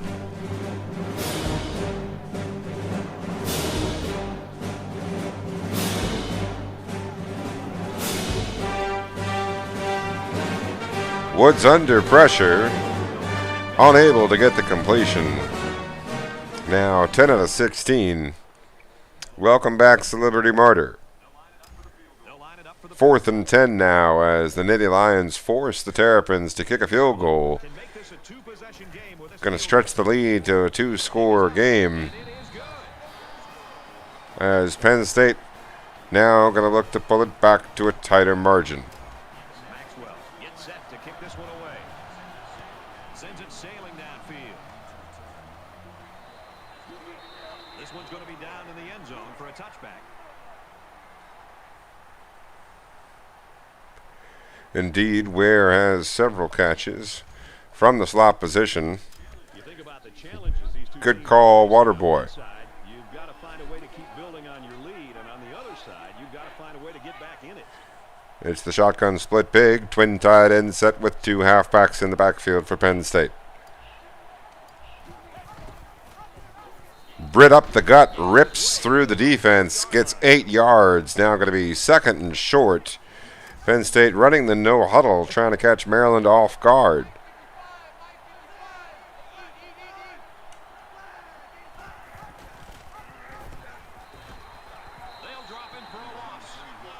Arnold gets stuck in the backfield. It's a loss of 6 feet. Now going to be 3rd and 4. Penn State needing a conversion here. So it's 3rd down now, and they're going to need about 4.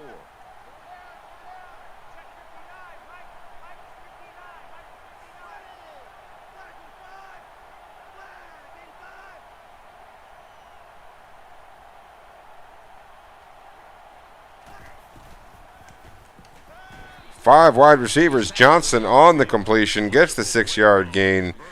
Big play there to extend the drive for the Nittany Lions.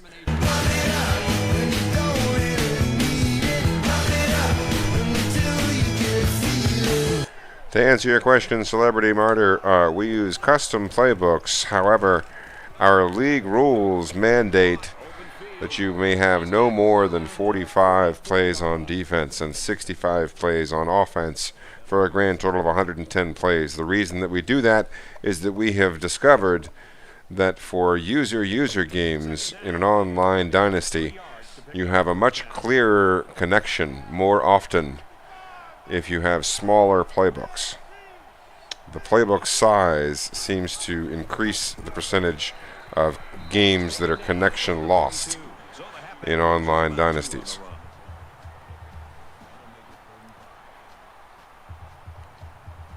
Yardage lost on that play now brings the situation to 3rd and 5 as Penn State will be looking to convert again and get the ball close to, if not across, the midfield stripe.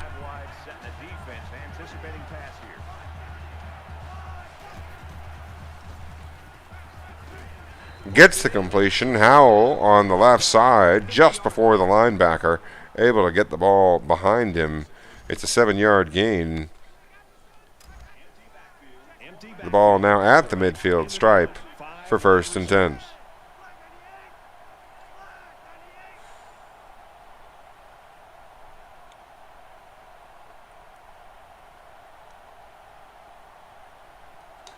Taking a breather are the Nittany Lions, and then trying to dump it off over the middle.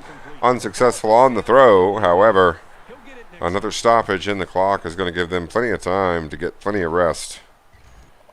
As you see, you've got a couple of yellow guys on the offense along with an orange there on the offensive line. Something you've got to be diligent about in some cases as far as giving your offensive players a periodic rest so that they can perform better.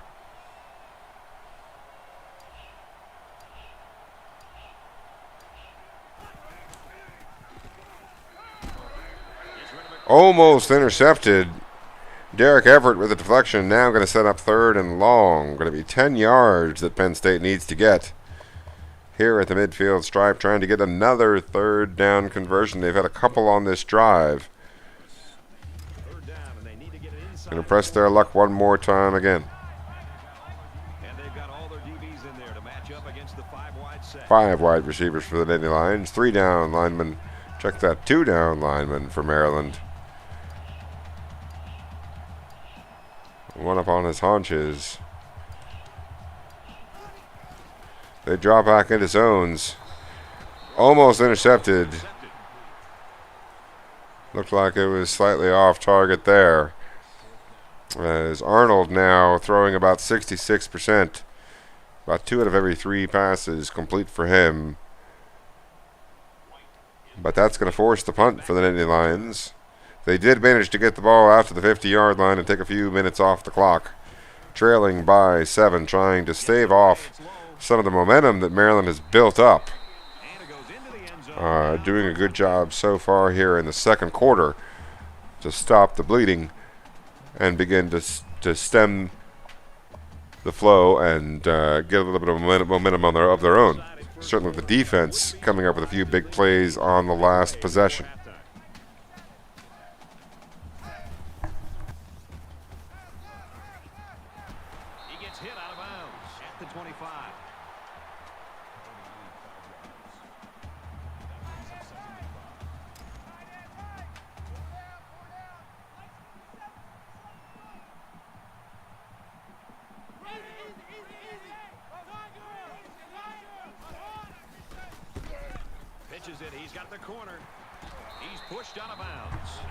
Higdon gets the 13-yard gain off to the right side.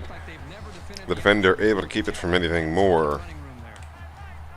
That is a fresh set of downs, though, for the Terrapins.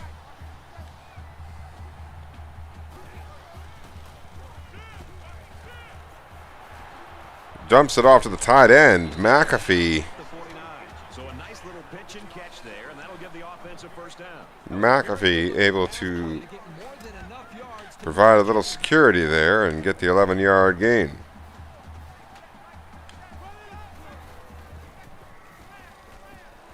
Oh, the defender for Penn State looked like he tried to make a play on the ball. Unable to prevent the catch. But the defense, it looks like starting to get a little bit wise to some of the things that Maryland is trying to do. 11-yard gain by McClellan. He's still heated up. He's got 3 for 133, most of which came on that 94-yard gain.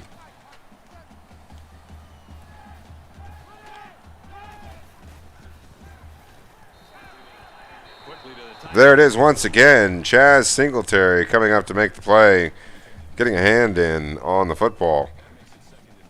Singletary, of course, a multi-year starter for the Penn State defense. Second down, 10 to go. Ball on the 30-yard line. He's been here for quite some time. 4-down lineman in a dime setup for Penn State. Incomplete pass.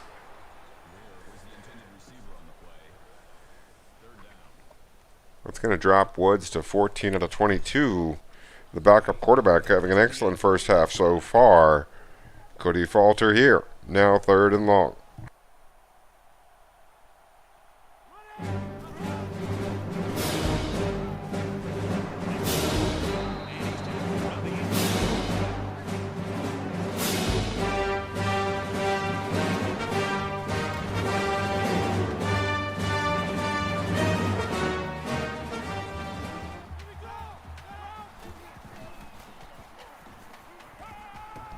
Throws it out, and it falls incomplete. Number 10, the intended receiver on the play. That makes it 2nd and 10.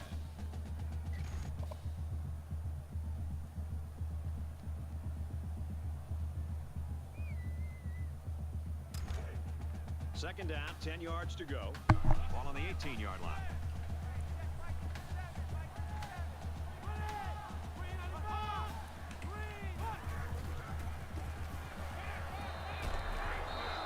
Great pressure on the quarterback forced that incompletion. Boy, they really pounded him on that throw. That brings up 3rd and 10.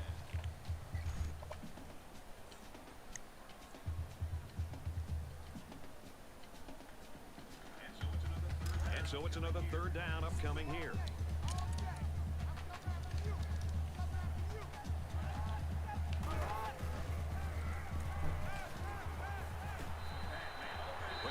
Incomplete pass on 3rd down. Going to force a field goal. Penn State holding them to 3 here in the 2nd quarter.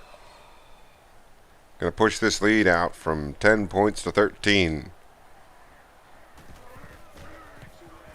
Kicks away, and it's good.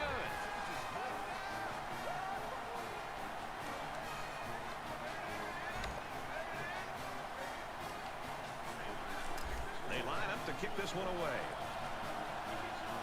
He kicks it off, and he got all of that one. Reddick brings it out of the end zone. And Coach Ninja is going to take over here on the 20-yard line. He's got 2:36 remaining in all 3 of his timeouts.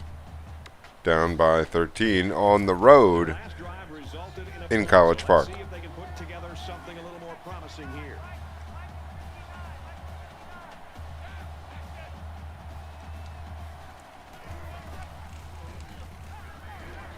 Takes the underneath route. Johnson able to get more after the catch. That's going to stretch it out across the 1st down marker as the Nittany Lions go to the no huddle.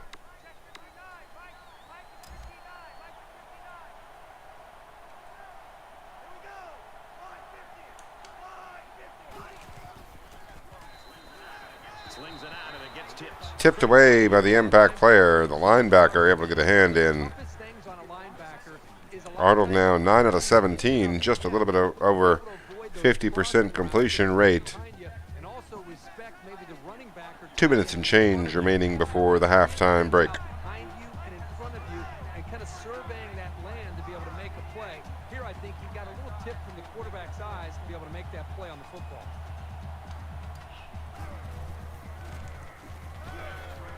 There's a strike complete. They'll bring him down at the 49-yard line. The freshman tight end, Derrick Henry, with the 17-yard catch. That's going to give them a fresh set of downs. Nice big chunk of yards there. Out to just before the midfield stripe at their own 49-yard line. 1st and 10, 2 minutes and a little bit more remaining before the half.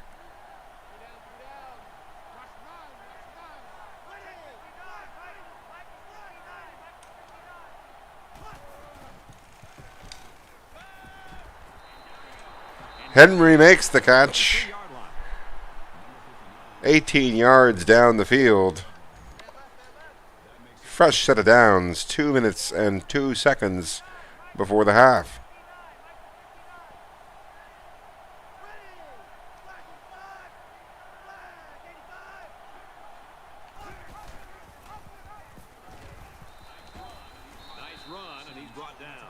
Arnold tackled after a 6-yard gain. He's got 2 carries for 4 yards and a couple of timely pitches.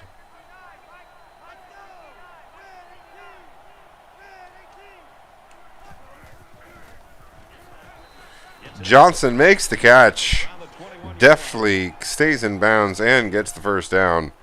A 6-yard gain, going to be his 7th catch of the day. 7 out of 12 of Arnold's completions going to Johnson so far today. It's been his day.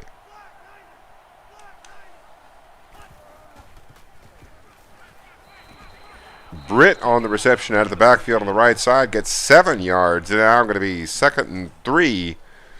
Good position here for Penn State as they matriculate the ball down the field.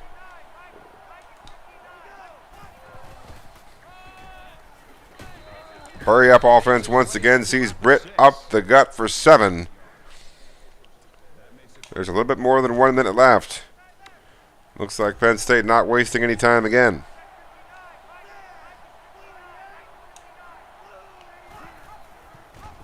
Fakes the keeper out to the right side. Arnold walks it in. And Penn State now within 1 score.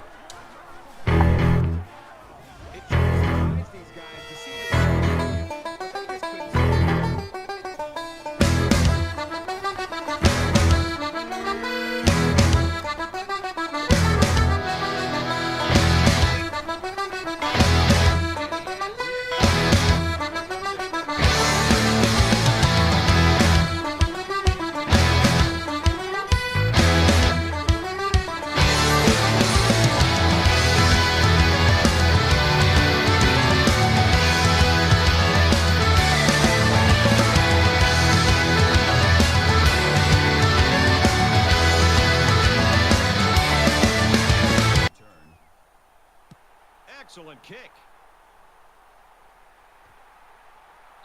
And it goes into the end zone, down for a touchback.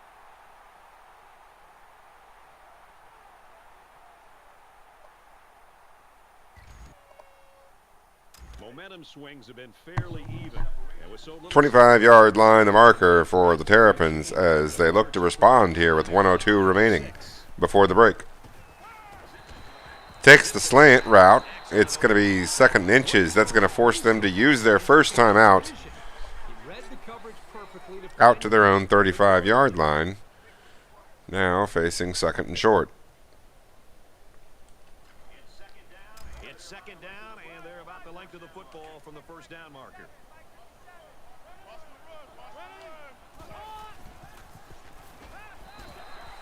He steps out at the 38.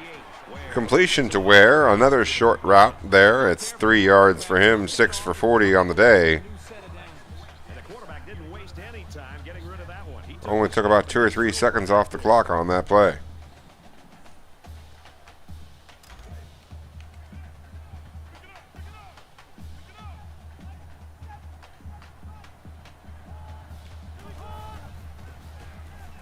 Woods back to pass, gets a little bit of pressure.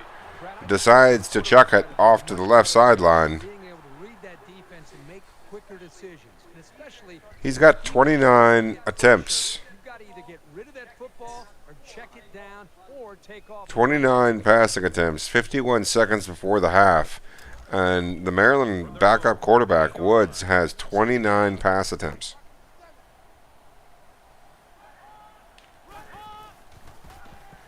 Here comes the 30th. It is a completion, heavy coverage, but a chunk of yards, 20 yards for Maryland there.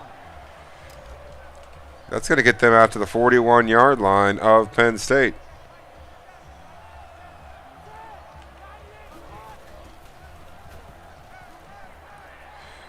Higdon over the middle for about 17 yards. No huddle offense now for the Terrapins.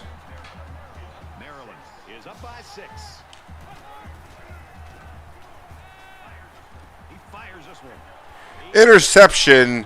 Quarterback got a little bit ahead of himself. And he showed his true backup colors there. Threw it into heavy coverage. And Penn State gets the interception in the end zone. Key play there for the Nittany Lions.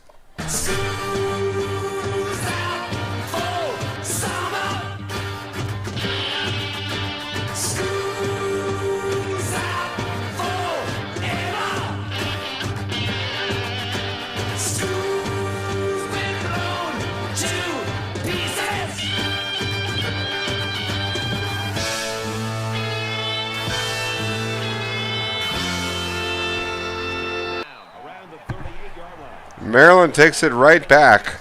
2-2, the count in interceptions, all in the first half. 4 turnovers between the two teams here in this first half shootout. And it's hard to win when you're always giving the ball away. The lineman got a little ahead of the snap count. Here's the call. Well, Leon, them's just the cold, hard facts. Maybe he got the cadence wrong coming out of the huddle. Coaches have a low threshold for mistakes like that. So the penalty will make it 1st and 15. After the penalty, now 1st and 15. Penn State in the dime set. Incomplete pass. Looks like the quarterback's lost a little bit of his mojo there following his interception in the end zone on the previous drive. He's had a good first half so far, but he may be beginning to peter.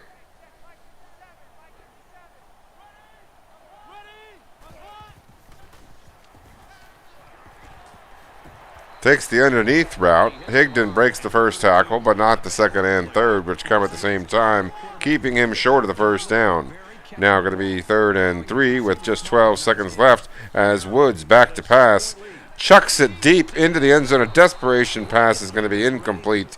Now going to be 4th and 3. You'd expect a long miracle field goal attempt possibly from the 32-yard line. We don't know exactly what kind of kicker Maryland has, but this one's a long one.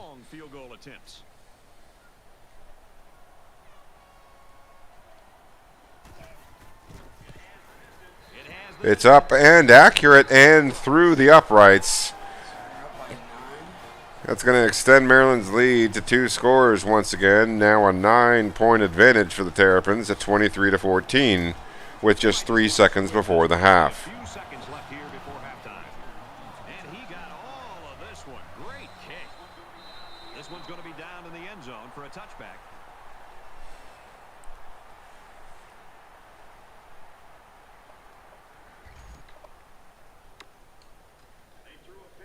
They threw a pick the last time out. Should be interesting to see what they do this time. The game is in danger of getting out of hand early. It's very, very important that they not only hang on to the football this drive, but they also need to get a score on the board as well. He sails it long. Interception. Interception by Everett and the Terrapins. That's going to end the first half. The 5th turnover of the first half. As Maryland has a 23-14 point advantage at the break. But Penn State, as we see here, receiving the second half kickoff. And it goes into the end zone, down for a touchback. And for Arnold, it has not been an easy ride in this one. I think the reason he's struggling is because of the defense and the way the defense is mixing up their coverages. Let's give a lot of credit here to the defensive coordinator and the pressure that this defense has been able to apply on him. Because they start of the third quarter here sees the shotgun split big for Penn State.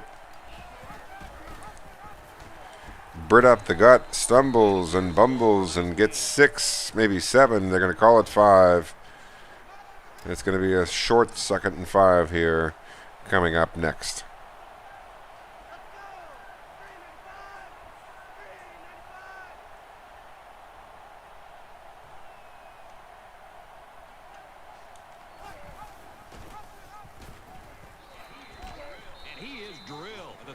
Britt rips off 8.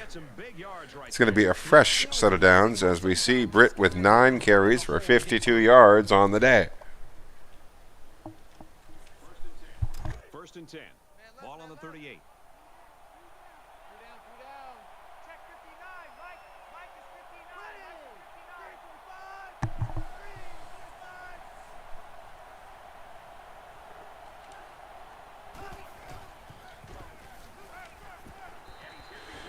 Howell finds the gap. A small one. The crease in between a couple of zones. Able to get the pass for the first down. And you're right, Waterboy. That was quite a number of first half turnovers between the two teams combined.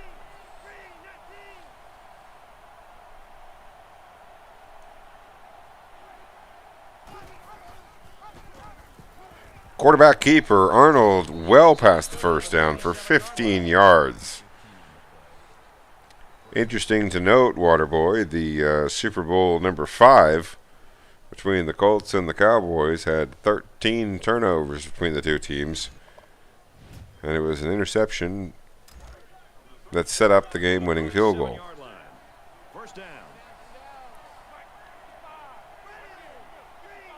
5:40 remaining in the third, just at the beginning of the second half.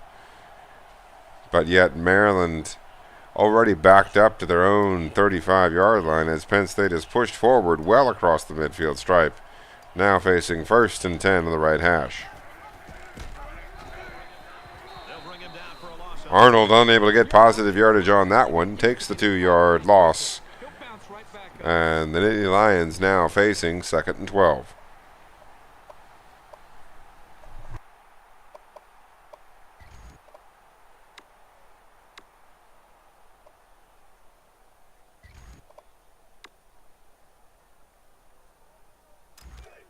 So it's 2nd and 12. Ball on the 39-yard line.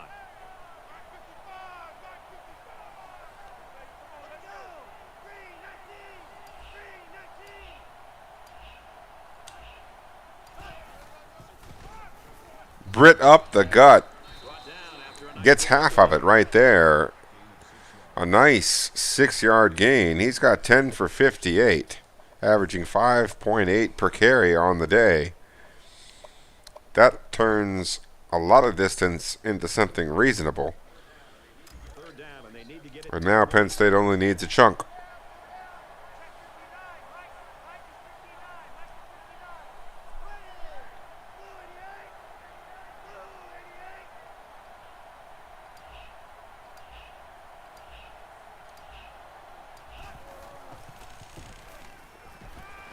Complete over the middle to Henry, the tight end, with an 18-yard gain. He's got 3 catches for 53 on the day. That's more than a third of Penn State's yardage.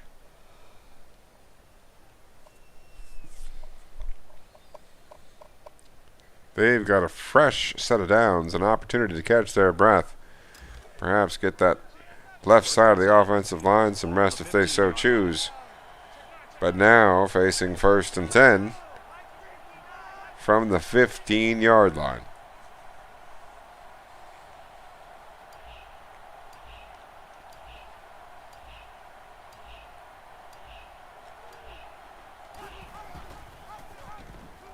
Another quarterback keeper. Arnold gets 5 to the right side this time. Now 2nd and 5 from the 11. About halfway through the third quarter on Penn State's opening drive of the second half. It's 2nd down.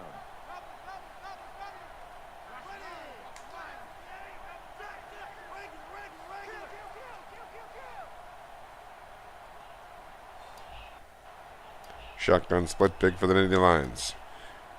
3-3-5 Bear for Maryland. And Howell gets a 6-yard gain off the right side. Going to be a fresh set of downs for Penn State.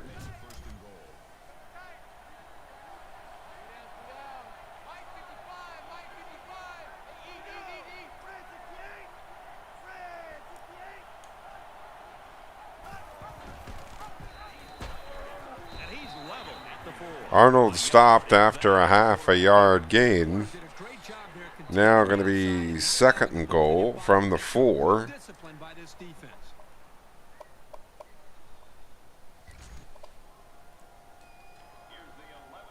Here's the 11th play of the drive.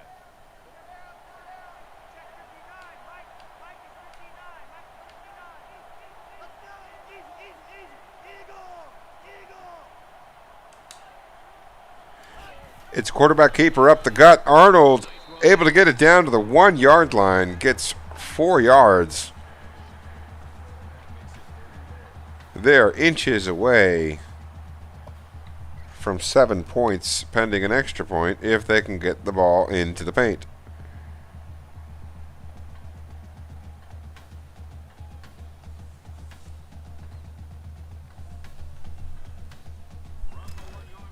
From the 1 yard line, it's 3rd down.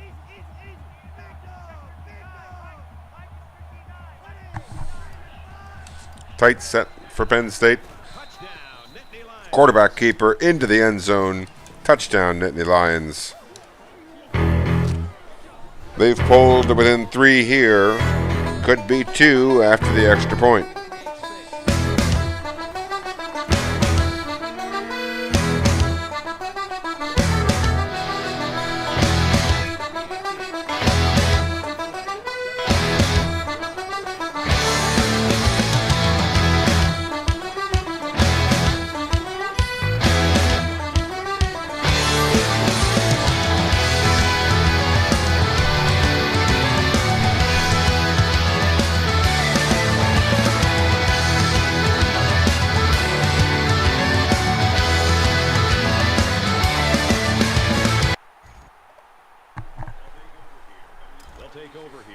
Maryland now with an opportunity to respond, leading by 2. The Penn State defense having a say about that. Incomplete pass to get us started. Woods has 300 yards passing on 20 out of 36 attempts. It's 2nd and 10. Ball on the 25-yard line.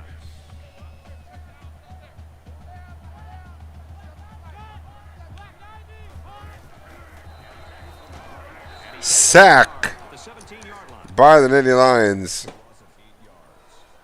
Riley coming right up the heart of the defense.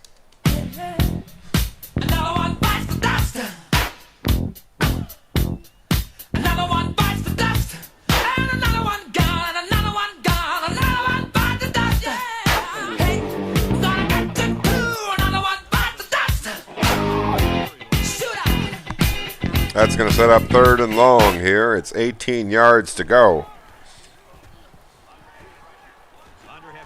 Going deep. Double coverage. Intercepted once again. Riley gets the sack and then turns around and gets the pick.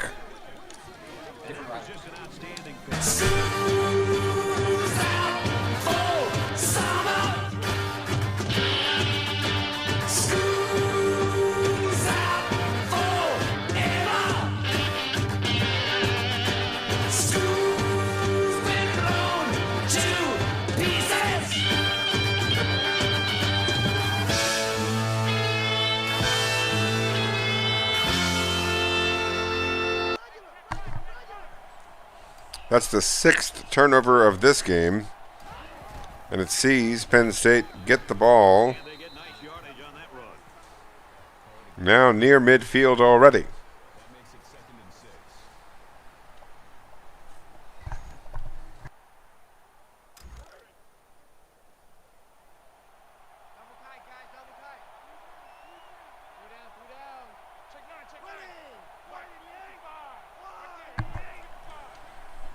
Twin tight end set. Britt gets the carry off to the left side, picks up 11 yards. Solid run there by Britt, following the blocks and extending the play out of that I form tight. It's 1st and 10. Ball on the 44-yard line. You see the first downs there on the screen, 19 to 15. There has been an awful lot of offense, although last few drives, Penn State's defense has come up with a couple of big plays. That sees them pull within 2 on the previous drive, and now at the end of the 3rd, they're driving.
Penn State choosing to go for the 1 point after on that play for a number of reasons, but 2 of them being that, if you go for 2, you're up by 6. That's still less than a touchdown with an extra point, so no big difference.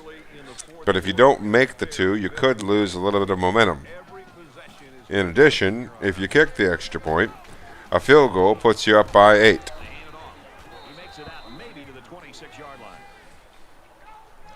So a lot of numbers being crunched there in that decision on the point after.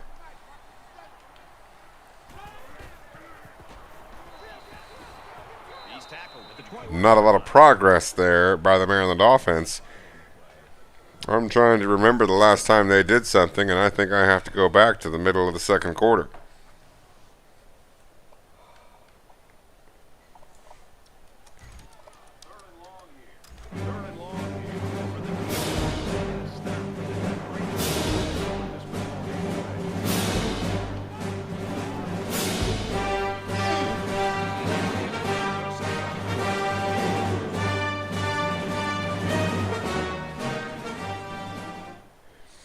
The sack there by Penn State now going to set up a punting situation.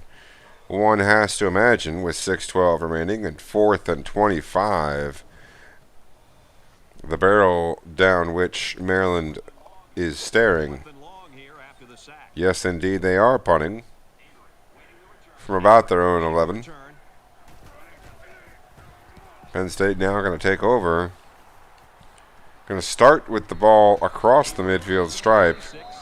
They have possession, and we'll look to see what they do here with the football and the lead. Things aren't tied, but they might as well be. It's this drive that could really dictate the tone for the last quarter.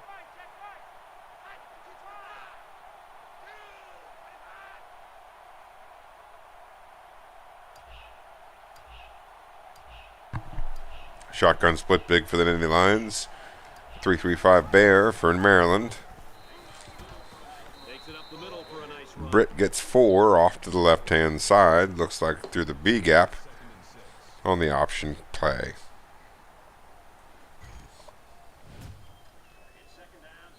It's second down, 6 to go. Ball on the 41-yard line. 3-man front once again for the Terps. It's an option play here out of the shotgun split big so far for the Penn State Nittany Lions offense.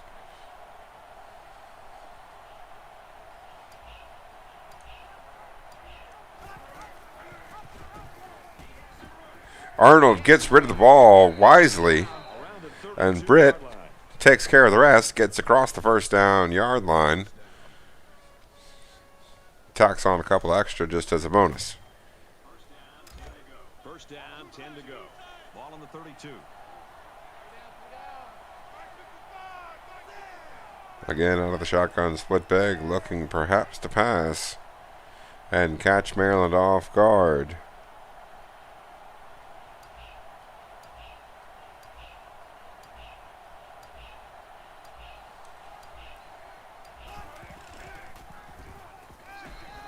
Arnold gets the completion. Avery knocked to the ground, but not until after he gets 9.5 yards.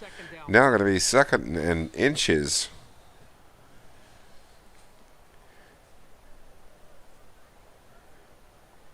.425 and counting as Penn State has the ball at the Maryland 22-yard line, facing every coach's favorite down and distance.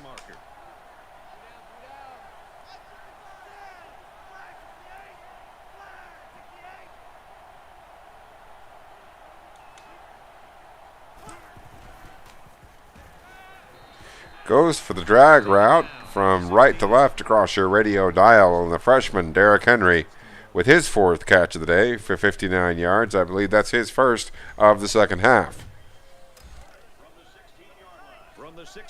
Arnold now 19 out of 29 on the day.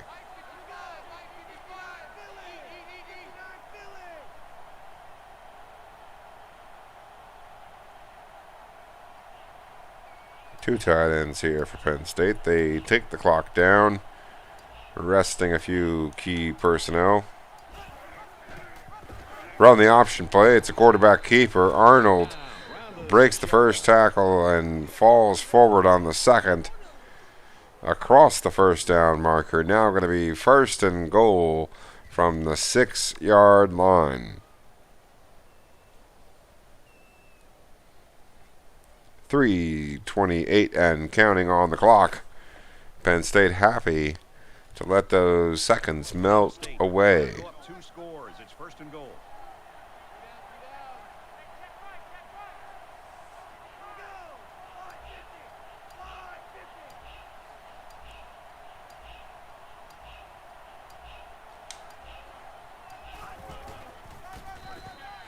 There it is. 2-score lead.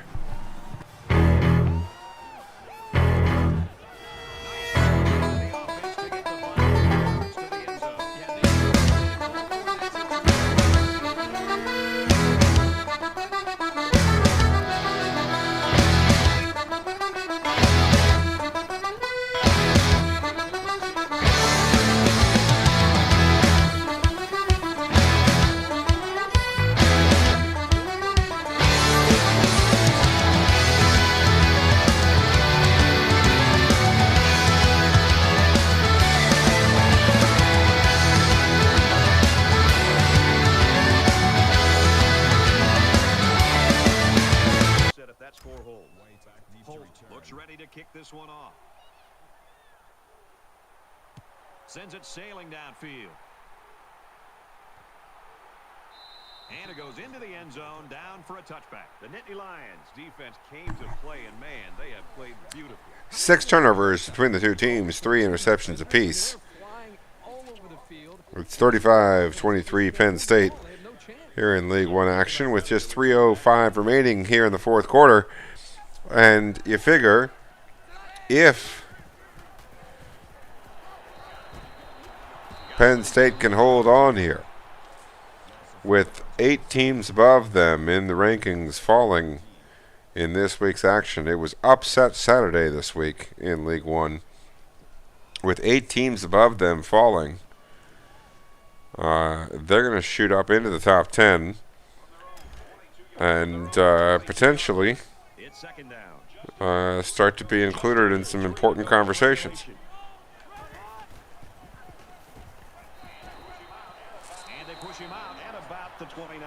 Ware with an 8-yard completion off to the left-hand side.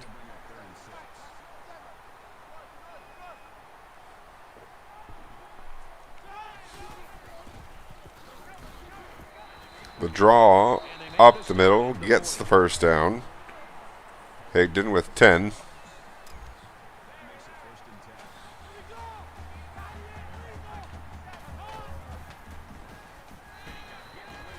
he just gets rid of it. 22 out of 40 now, Woods.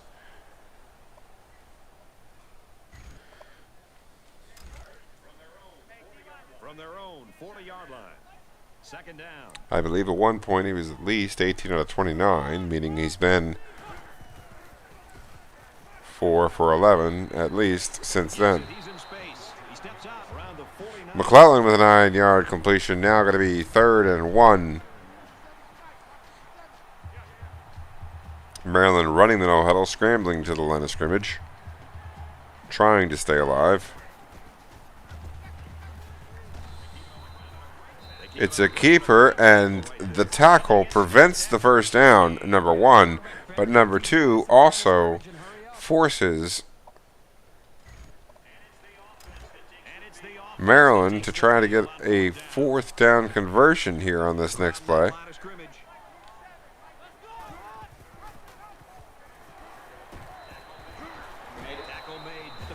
That's going to count.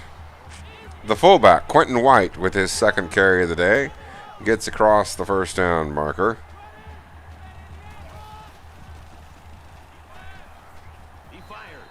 Gets the completion and gets out of bounds. Yes, to answer your question, Waterboy, we are in season 11, so Coach Ninja and I have faced off a number of times. He has beaten me a couple of times, and I have beaten him a couple of times.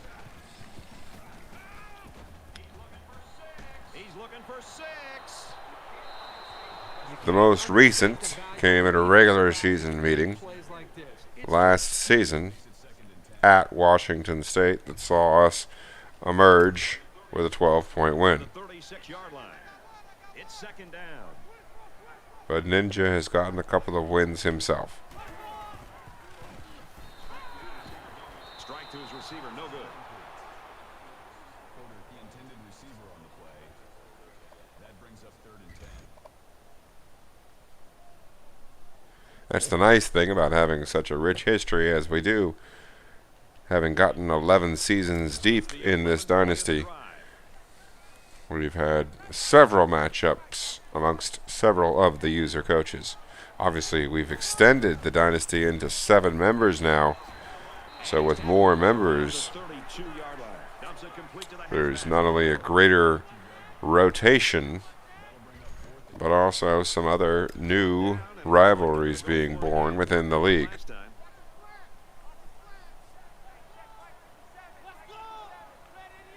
Fourth and 5 now for Maryland. A miracle catch for 23 yards is going to keep Maryland alive. They're on life support. Woods has 356 yards passing. A lot of that coming earlier, but obviously, as they are inside the 10, he's made a few big plays on this drive. Timeout by Penn State. They don't like the look or would like to change personnel. Either way, they're going to come out here guns blazing, nostrils flaring.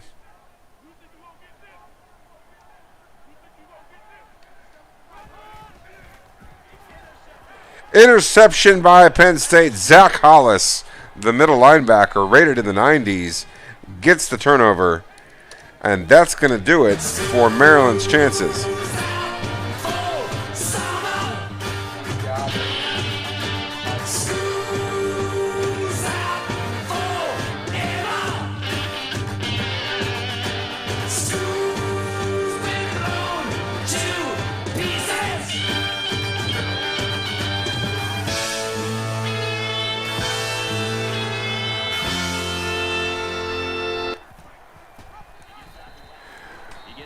Absolutely, Waterboy. There's every bit of a chance that somewhere down the road, Coach Ninja and I could face off in the postseason for a national championship. He is, of course, Penn State right now, and in the Big Ten, I represent Washington State in the Pac-12.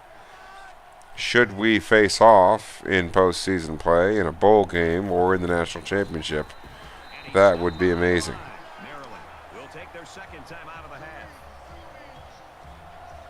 This season in particular, obviously, as we just said, Penn State has the opportunity to move up at least 8 spots in the rankings, having this current week, having it occurred that it was upset Saturday and featuring several top 25 teams falling to defeat. And as we state, 8 teams ranked ahead of Penn State coming up with losses. They look to get the win here and probably get well into the top 10, somewhere around 7th or 8th. That was textbook coverage by the defense. That's exactly what you want to do on every single. For Washington State, we are 3rd right now, but number 1 and number 2 lost. The only other undefeated team is currently outside the polls, meaning that there is an excellent chance that Washington State, having beaten number 9 Notre Dame, is going to be ranked 1st next week. So you figure week 10 with Washington State ranked 1st and Penn State ranked somewhere around 7th. You've still got 5 weeks left to go. You've got a few ranked games left to go and some conference championships. I've got another user in the Pac-12 in Coach Jocular's USC Trojans. That'll be a tough user game should he make the conference championship, a hurdle that I'll have to get through. But absolutely, there's combinations of results that could see a postseason matchup of Washington State and Penn State. Short yardage situation here. It's 3rd and 1.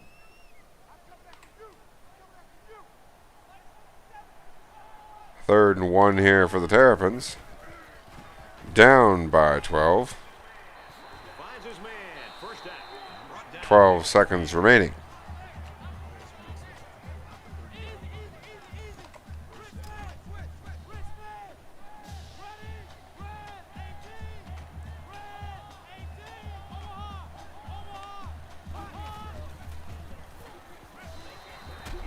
They can't connect. Incomplete. Penn State's going to have to use their second time out of the half. That makes it 2nd and 10.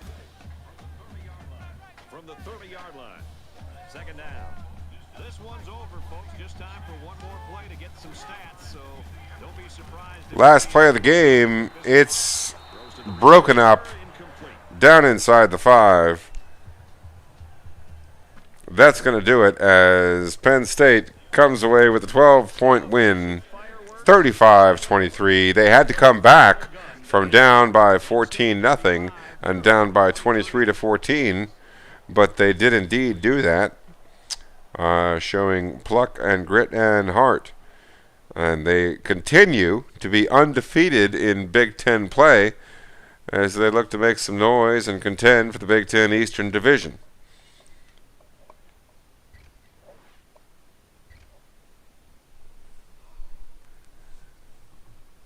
Big win by Penn State. That's going to see them advance, survive and advance. It's tournament play. Look at that. Arizona over number 11 Oregon in Pac-12 play. Navy falls. They were undefeated. Ohio State falls to Rutgers. Upsets all around this weekend.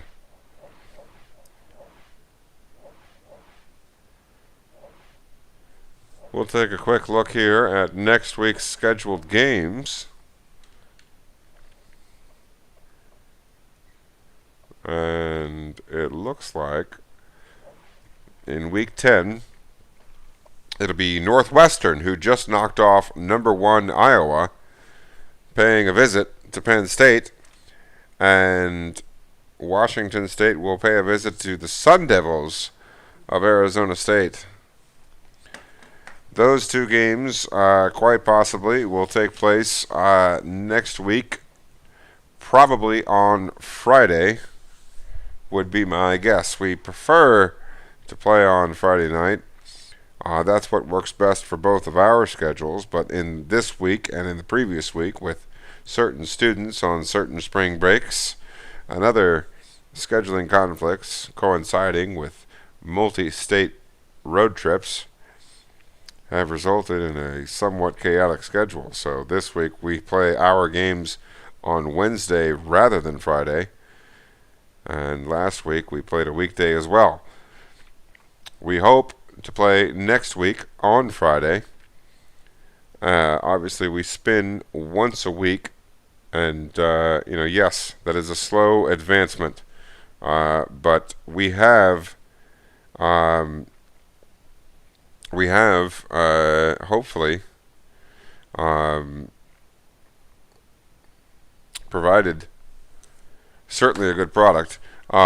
Yes, Waterboy, obviously, UL Lafayette, that was Coach Seawack, actually, in Season 6.